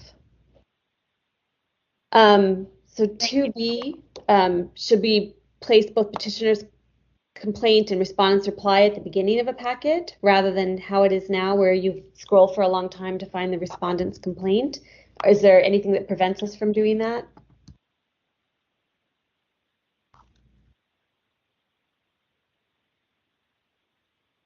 Seems good. Okay, I'll just say the bit of public comment that we got was very in favor of that. 2C, should we request that only one copy of each supporting document be included? That would be something that would be requested from the from the respondents and from the petitioners. Whether they do it or not might be another story, but we could request it. Any problems anyone foresees there? Well, that goes back to what I said about the complaint form, to request that if you are providing records, please give us a sample, 15 pages. That's it, Right. But it could be sample, but it could also be if they're giving us email threads. If they're giving us the email threads, maybe just give us one complete thread rather than different pieces of it throughout that are repetitive. 2D, if we include email threads, ask for one copy. I think that's clear. For requests for reconsideration, should we include a separate cover page? Petitioner requests new response or new documents in their own file and keep the original file separate? No. Any thoughts on that? No? No. But why? You shouldn't keep separate files under the same file number. No. Everything has to be together. Okay. Well, I think what maybe that's about is that you have an entire case that was heard, and it was, in a certain order, and it was decided, and then someone comes in and asks for reconsideration. Do you want to take that old file and then jumble it all up into a new order? And so nobody knows what they've seen before, what they haven't seen before. And it becomes like a total redo if you don't somehow have the ability to say, I've already looked at that file. What's new and what's not new? I believe we already asked that what is the new information and how is that going to change the decision of the task force? And that should be a one-page letter along with any of the new attachments. It should be in a new part of the old file. But yes. Yeah. The old file should be kept like almost as much intact as possible. Part of I don't know how you feel about this, but maybe part of the drawback to looking at a large file is that you see, when we open a petitioner's file, you see the most earliest email that happened in that or document that happened in that complaint, and then as you go down, it becomes current. You know what? Hang on. Are you asking for a reversal of that so that you can automatically see what the current matter is, what the current email is, or the current document, the most current information? Yeah, I think I'm thinking of having the most current information first that has to do particularly with that reconsideration. So for instance, in the SumChai file that we all just looked at, there was something up front that was like a very long, I guess it wasn't a reconsideration. I guess it was a new complaint, but I couldn't tell what was new from what was old. And then even the letter that she wrote to describe her new complaint, I don't know, appeared like 50 pages in to that document. No, her complaint form was at the beginning of the... No, her complaint form was there, but the letter that she wrote, which I guess she wrote I don't know, maybe I'm wrong. Maybe that wasn't part of the new. I was completely lost about what was the new part of the complaint. And then when we discussed it at the task force meeting, someone said, oh, it's her letter that's, 50 pages in is where she outlines like what is the new complaint. And that was actually somewhat different from what was in that upfront form. And it was very hard to reconcile or just kind of figure out what was new. Oops, I just lost it. Rose. She filed her official complaint form, and this I'm not blaming Dr. Sumchai for this, but she filled out the official complaint form actually 10 months after she had originally submitted something which was turned into a complaint and turned into it was assigned a number, but the official complaint form was like February versus December. Yes, That's just how it happened. I'm not trying to say, oh, yeah. you know, it should have happened differently, No, but it was very confusing to try to know what's going on. Yeah, and then there were just a lot of documents in between those two things, and it was She just submitted a lot of articles. She did. I mean, her articles ran 30 pages for some of them. It was I don't think we need to get into the detail of that, but I think this is just a recommendation. If there is a request for reconsideration, we can open a separate file and call it reconsideration of file number whatever, and that way we can keep it separate, clean and separate. And then if they do approve the reconsideration, we can go back to the old file and reopen it. If not, they just file that new file number and request for reconsideration denied. If that is viable, it seems like even though it adds, you know, a new file number in, and I don't know how often people submit a request for reconsideration as a percentage of all the denials or whatever, but that would maybe be a good way to do it. It'll be a cleaner way to do it. Yeah. And it's not adding a new file number, right, Victor? You're just calling it add a new file number of the original file number. I would suggest we add a new file number just to keep separation. Okay. And the file would be just request for reconsideration of whatever the old file number was. And then we can act on it, and then if they approve it, go back to the original file and reopen it. Just keep it separate. Yeah, and then tell the petitioners that really only new documents should be in here. If there are no new documents, or not to be repeating documents we've already been given. Yes. And there's nothing that keeps us from looking at the older file during our hearings. Right. Okay, But and that's then a suggestion, and we can, I believe that be administrative in function, but I can double check on that. it would be administrative what? It'll be an administrative issue that I could probably just take care of. Okay. In terms of the process, but I will check with Chair Wolf and see if he's, if I am mistaken or not. Okay, and then for number 3, what software programs would allow for easy navigation of primary and secondary materials? And there are some suggestions given there. I have gotten some input from other, from the public about, as I said, PDF portfolio using Adobe Acrobat. I myself have used Word documents, but I don't know how that would translate to Our PDF. ultimate goal is to have everything online, so we don't have to do packets anymore. Yeah. But we are having troubles with that with our contractors and finding someone who has the ability to do that for us. But that is our ultimate goal. I don't know if there's something we can do in the meantime. Yeah, so anybody who has input on this, what programs to look at that are, within the purview of the city government that would maybe allow us to, automatically index file headings so that we could easily navigate them, I would love to hear those suggestions. So I think we kind of went through it quickly, trying to just gather some quick information and input. I'm happy if, unless the staff or my fellow members have anything else to add, I'm happy to open it up to public comment for any insights they may have. Yeah, let's do that. Unless Member Forsley has anything, let's go ahead to public comment. Before we do that, should items link to an interactive PDF that allows users to click on items indexed on a table of contents?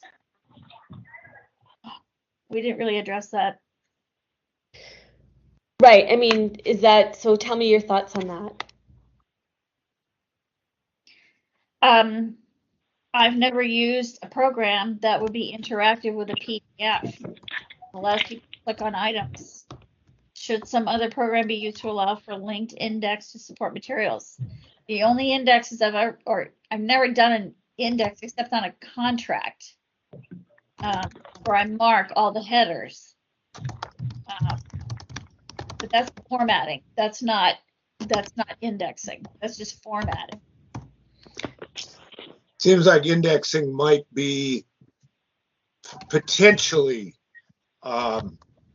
labor intensive.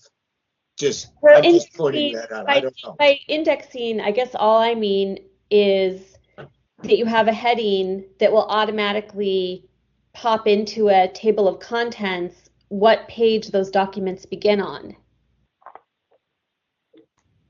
I mean, this is Member Forsley. If you have, regarding what Member Stein is saying, in the interest of balancing time and stuff, if we have a standard way that we are formatting what things go in the document, then all you would really be doing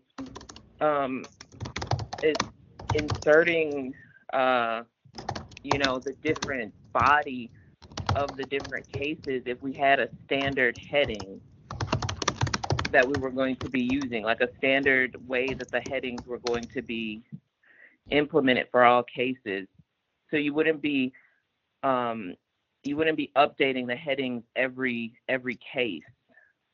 Mm-hmm.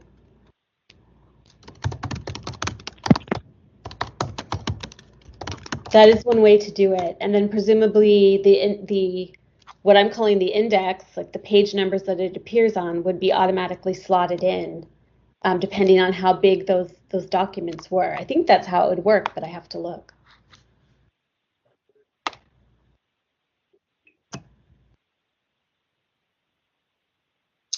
So any other thoughts?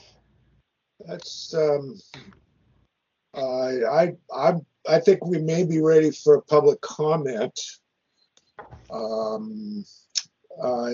Unless I know Cheryl had that last question, but I think that was where we were going. So should I, Cheryl, are you lined up to do public comment? Where's my timer? I would like to present comment. My name's Patrick. Patrick's number 1. Anonymous number 3. 3 is 2. David Pilpel. Pilpel is 3. Sullivan. Sullivan is 4. Wow, perfect. Okay, we have, when Cheryl's ready. Okay. Patrick Monette Shaw, Anonymous 3, Mark Sullivan, and there was a 4th? Lead off. 4th, Sullivan is 4. Pilpel is 3. Oh. 3 is 2.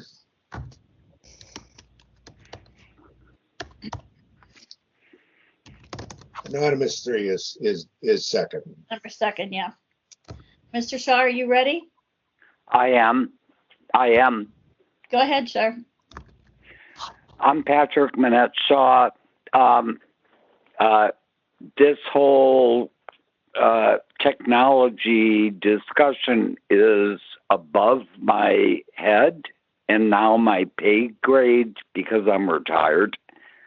When I was a secretary for the city, I struggled keeping up with technology, and I do not envy any support staff to the task force or to task force members on how to juggle the voluminous records that you are required to handle regarding access to public meetings or public records.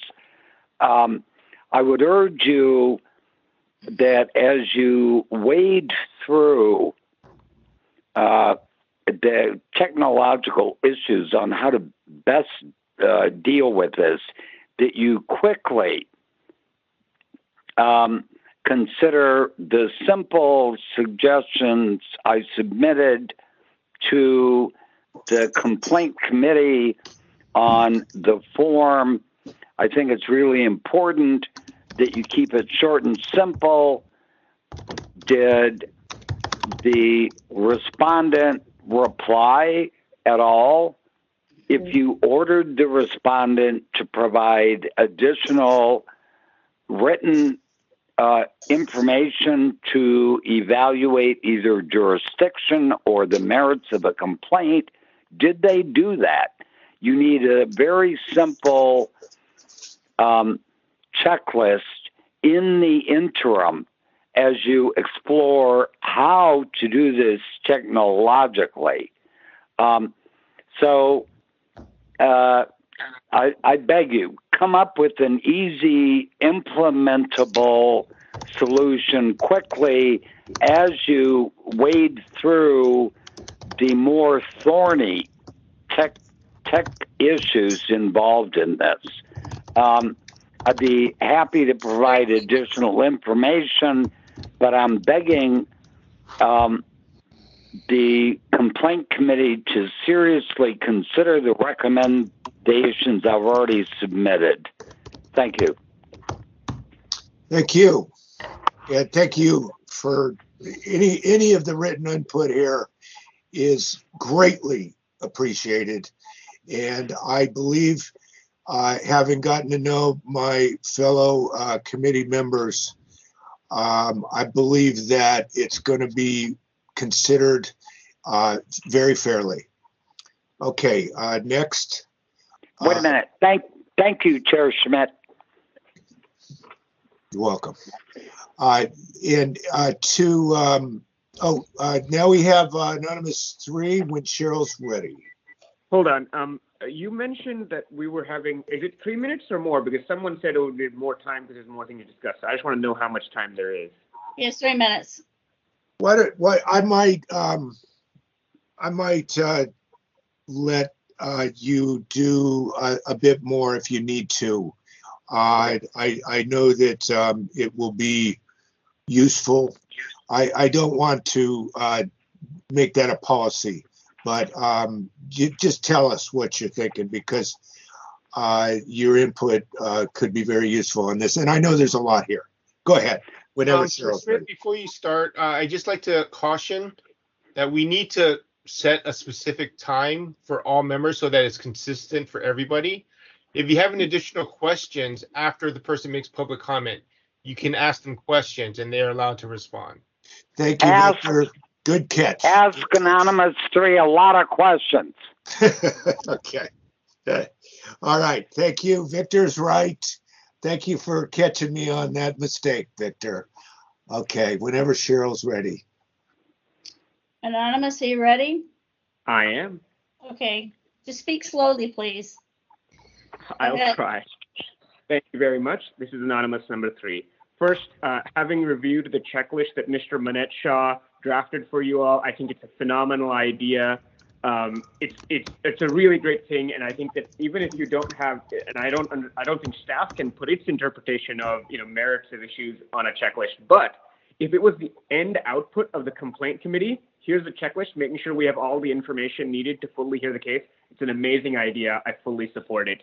On the issues that you're discussing here, I want to talk about 2 issues. One is the kind of the substantive issue about 1E, the intake form for respondents. I've written to you extensively about this. I think you need to go through and just ask them specific questions. Did you redact it? Where are your redactions? Where are your reasons, et cetera, et cetera? What was the timeline when you did all these things? And it would make their life easier. It would make your life easier, because then you don't have to kind of orally guess and it gets cloudy and people forget. Just put it in writing. It'll make everyone's life so much easier. The other thing about the technology issue, I'm happy to personally put the SOTF staff in contact with the right other city employees who I know use what is this PDF portfolio mechanism. I know the Office of the Clerk of the Board knows how to do it, because when I sunshine the Office of the Clerk of the Board and the Board of Supervisors, they do it correctly. This technical know-how exists. It's very simple. You just take all the emails, right, that you have found that are about this case, and it'll convert them into a single PDF with hyperlinks to all, automatically generate hyperlinks to all the constituent emails, let you get full text search, embed the attachments. So you only need to look at the PDFs you want to look at, even if they're duplicated 10 times. And, you can do base numbering automatically. It's all in Adobe Acrobat. You guys have the software to do it, and the Office of the Clerk of the Board knows how to do it. Respectfully, I would say I understand why, and I understand that there's an enormous workload on the staff, and I also understand why there may be some opposition to changing how things have been done for a long time. But at the end of the day, you are the commissioners, and it's going to make life easier for the 11 of you and every participant, if you think it will, and the parties and the members of the public reading it and the city and everything. I think you should push for the improvements you all, as a majority of the full body, want.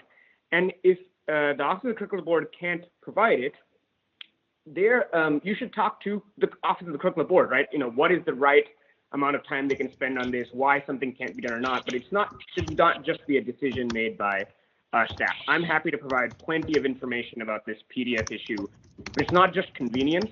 It's also the fact that 14 seconds. Complaints are inaccurately being reviewed because of this printing and scanning thing, and it's happened in multiple of my complaints. Thank you. Okay, great. Very good. Thank you. I guess we're then ready for our third commenter on this item. When Cheryl's ready. David? Yep. Okay, David Pilpel.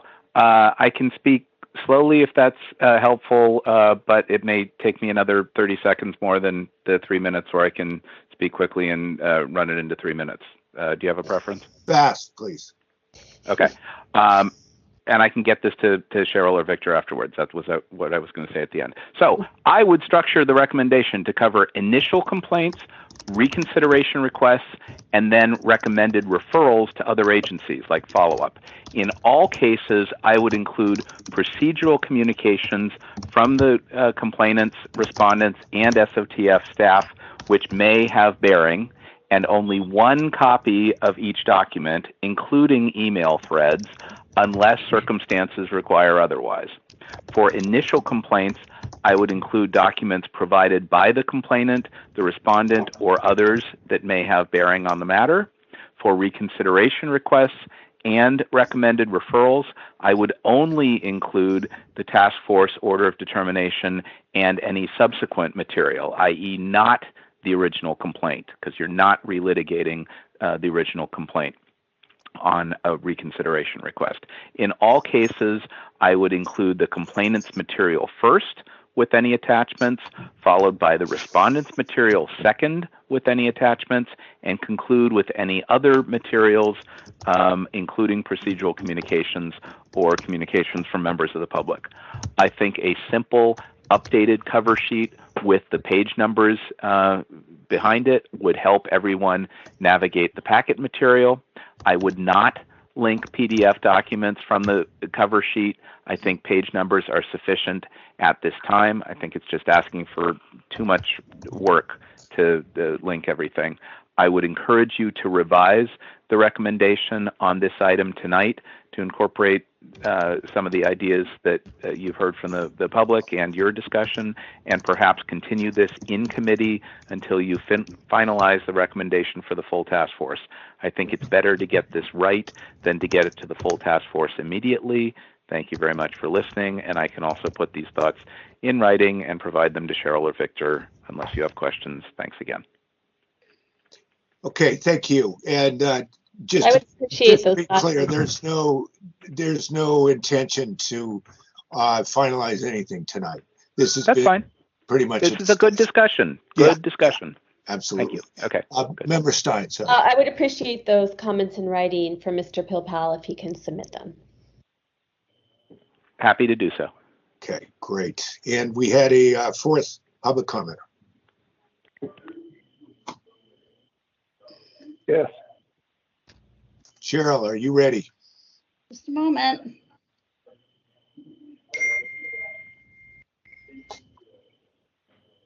Mr. Solo, are you ready? Yes. Go ahead, sir.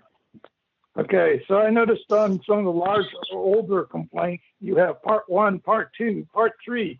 You could make that records for a complaint, communications, and different labels and have them separated.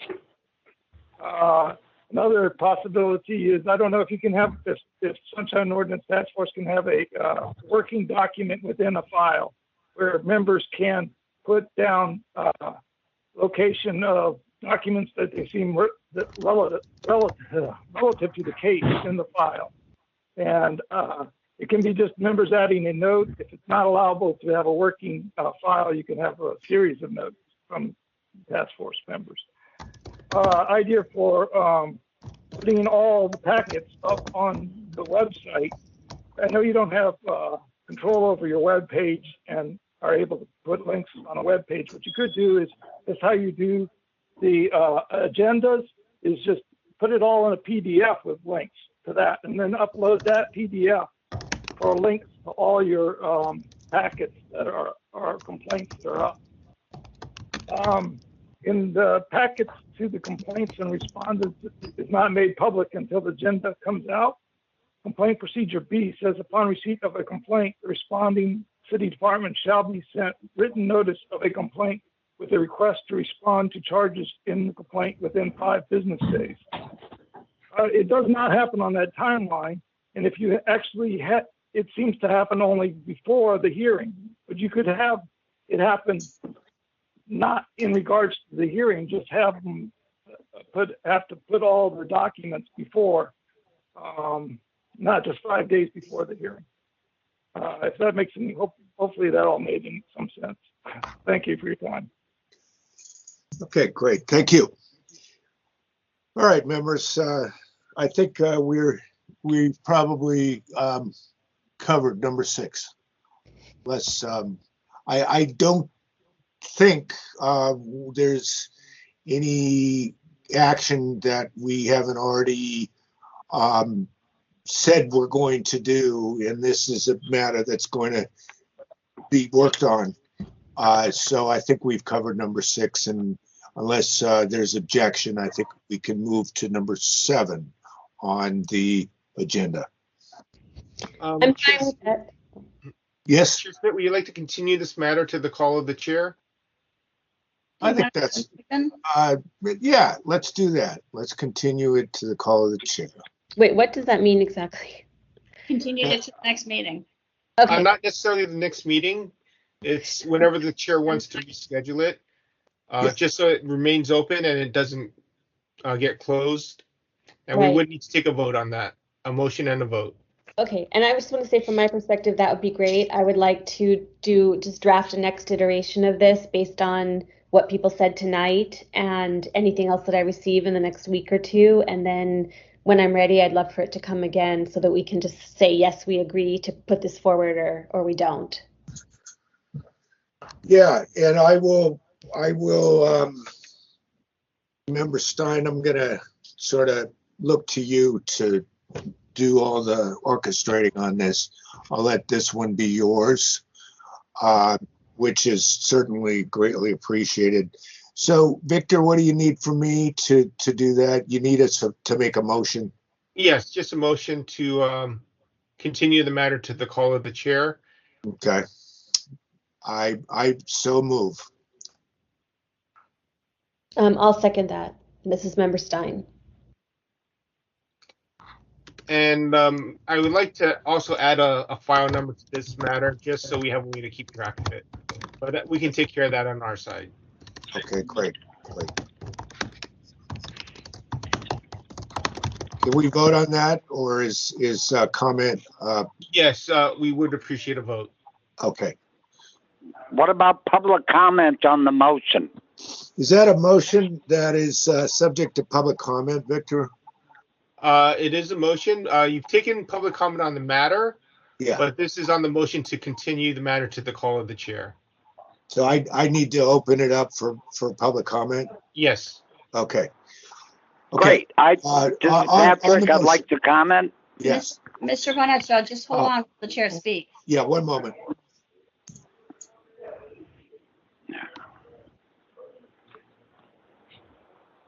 Do we have other public commenters? Anonymous number 3. This is Victor Young. I just like to note that this is public comment only on the motion to continue and not any other aspects of this matter. Only on the motion to continue to the call of the chair. Did you hear me, anonymous number 3, adding myself to the queue? Yes, I don't know if I you. Did you hear me, Patrick? Yes, we did hear you. Yeah, Anybody else? you're up first. Do we have other public commenters on the motion to continue to the call of the chair? We have two. So, yeah, I think whenever you're ready, Cheryl.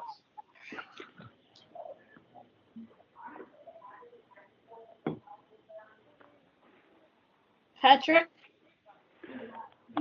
Thank you, Ms. Leger and Chair Schmidt, Member Stein, Member Forsley, and SOTF Chair Bruce Wolf.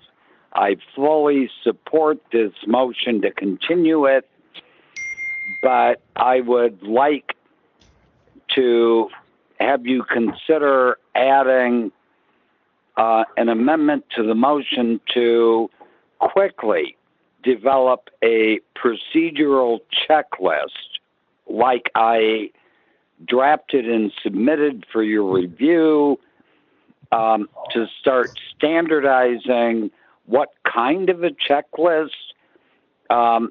you will further explore as being technologically feasible. You really need to develop and implement quickly some kind of a checklist to see what records have or have not been submitted on each individual sunshine complaint filed. Thank you. Okay, thank you. Point well taken. Okay, next public commenter.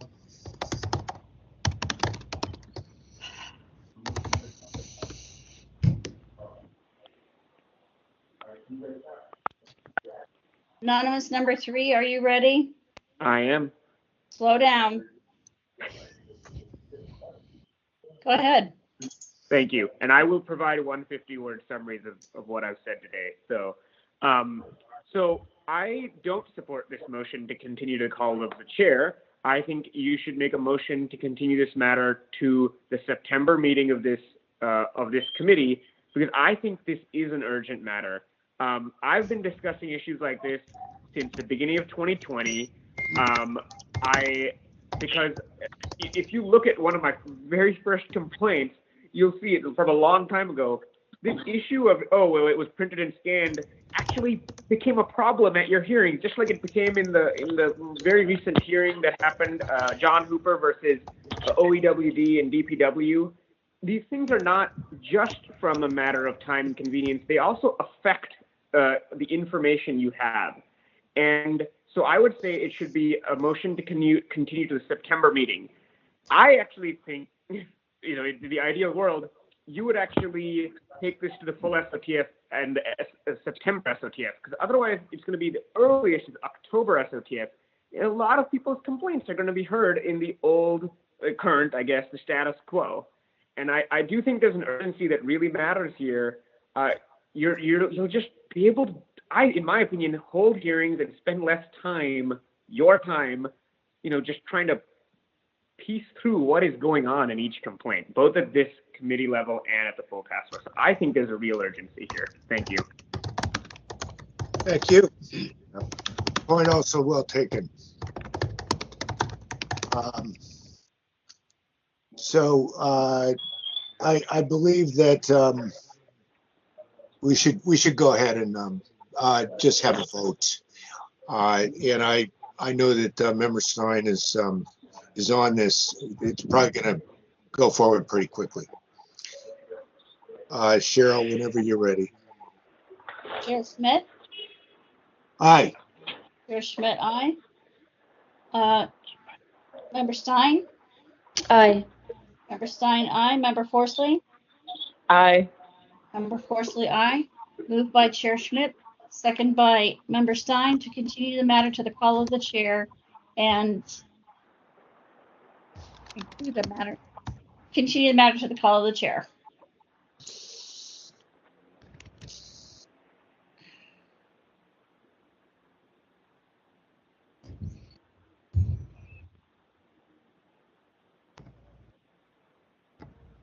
You guys are quiet. How come?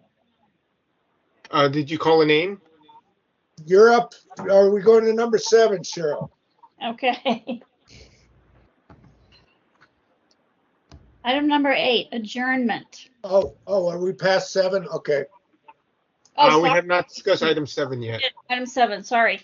Announcements, comments, questions, and future agenda items by members of the complaint committee. Okay.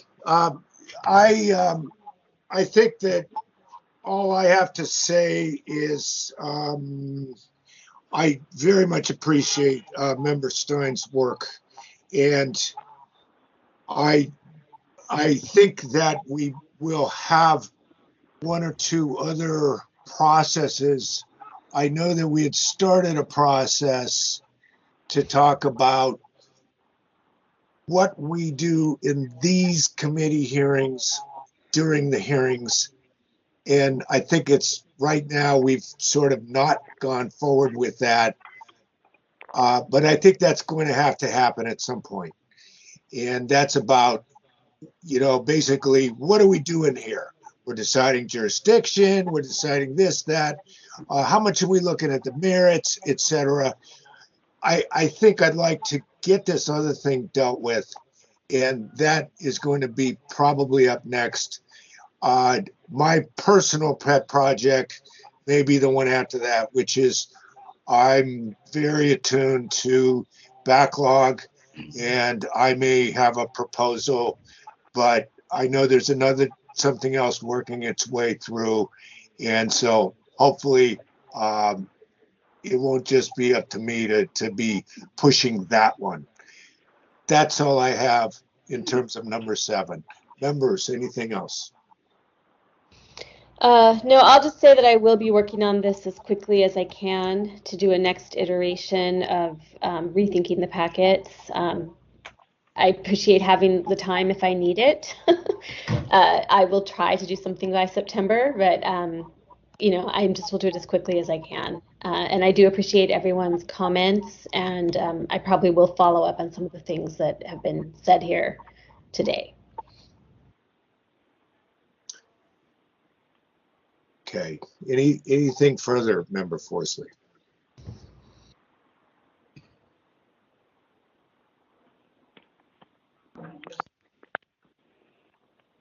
Member Forsley? No, sorry, I was unmuting. Okay. Thank you. Thanks. All right. And I think we then, I think we probably could put this up for public comment. Cheryl. Anonymous number 3. 3 is 1. Patrick Manette Shaw. Is 2.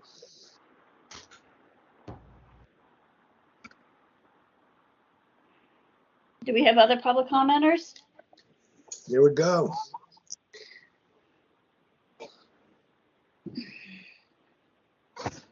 Whenever you're ready, Cheryl.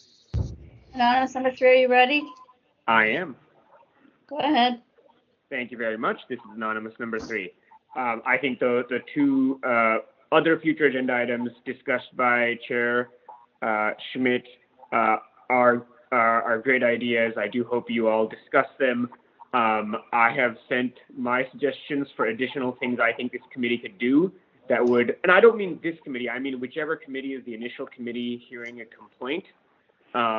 I think that checklist part that Mr. Manette Shaw, maybe that's part of this discussion, because I think part of what I understand the initial committee is supposed to do is also not just find jurisdiction and if it's a records complaint, whether the records are public records.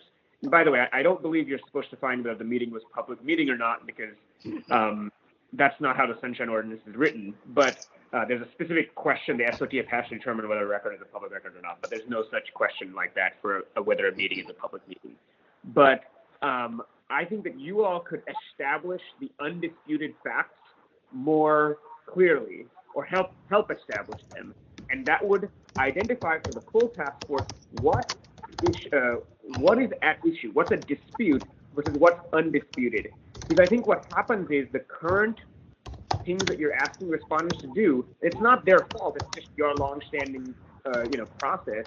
It doesn't get at whether some part of the law was violated or not, and you have to ask a lot of questions, and then they have to, people give oftentimes generic responses. There's no reason for that.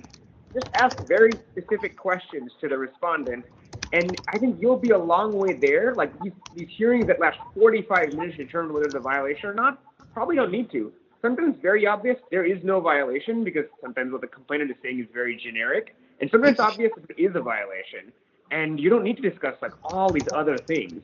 And I think that would be very much help if there was more, by the end of whichever initial committee was hearing the issue, there was this establishment of here are the real violations we need to consider, and here's the undisputed facts, and maybe those undisputed facts show these other obvious violations, and we don't need to keep rediscussing these things. And on the backlog side, I hope that the consent agenda thing goes forward broader. I hope that stipulations are used. There's no reason to have hours of hearings when people admit that they violated the law and they claim that they're going to make it better, but that's why you have a compliance process. Thank you very much. Thank you. All right, Cheryl, when you're ready, we'll have another public comment. Mr. Shaw, you ready? I am. Go ahead, sir. I'm kind of winging it here. I don't have any written materials in front of me. But I do want to ask the task force to issue a letter of commendation or a commendation award to anonymous number 3.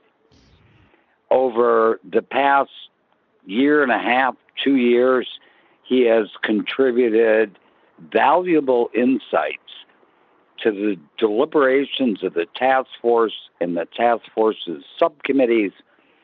I would humbly ask Chair Schmidt that if he has additional streamlining measures to deal with former member David Pilpill's legitimate concerns about the backlog, that you first focus on Member Stein's proposals around documenting some sort of checklist of files, background materials supporting Sunshine complainants. We, the people, are behind what fuels Sunshine complaints to keep our government fully transparent. But please, Member Schmidt, please, Member Wolf, prioritize which reform measures of SOTF procedures you're going to deal with first and get them addressed quickly. I'm talking to you, Member Stein. I know it's a lot of work for you and the full task force, but I urge you to get through this initial streamlining request as quickly as you can. Thank you. Thank you. Duly noted, including the request at the beginning. Thank you. Okay. Cheryl, next item. Adjournment. Got it. Item number 8, adjournment. I have 9:20. I'm not going to comment on that, okay? Good night, folks. Thank you. Okay. Who moves? Seconds. Move to Take my adjourn. affirmation. Second. We have a motion and we have a second. All right, 9:20. That's the time I have. I'm going to stop the recording. Okay. Good night, all.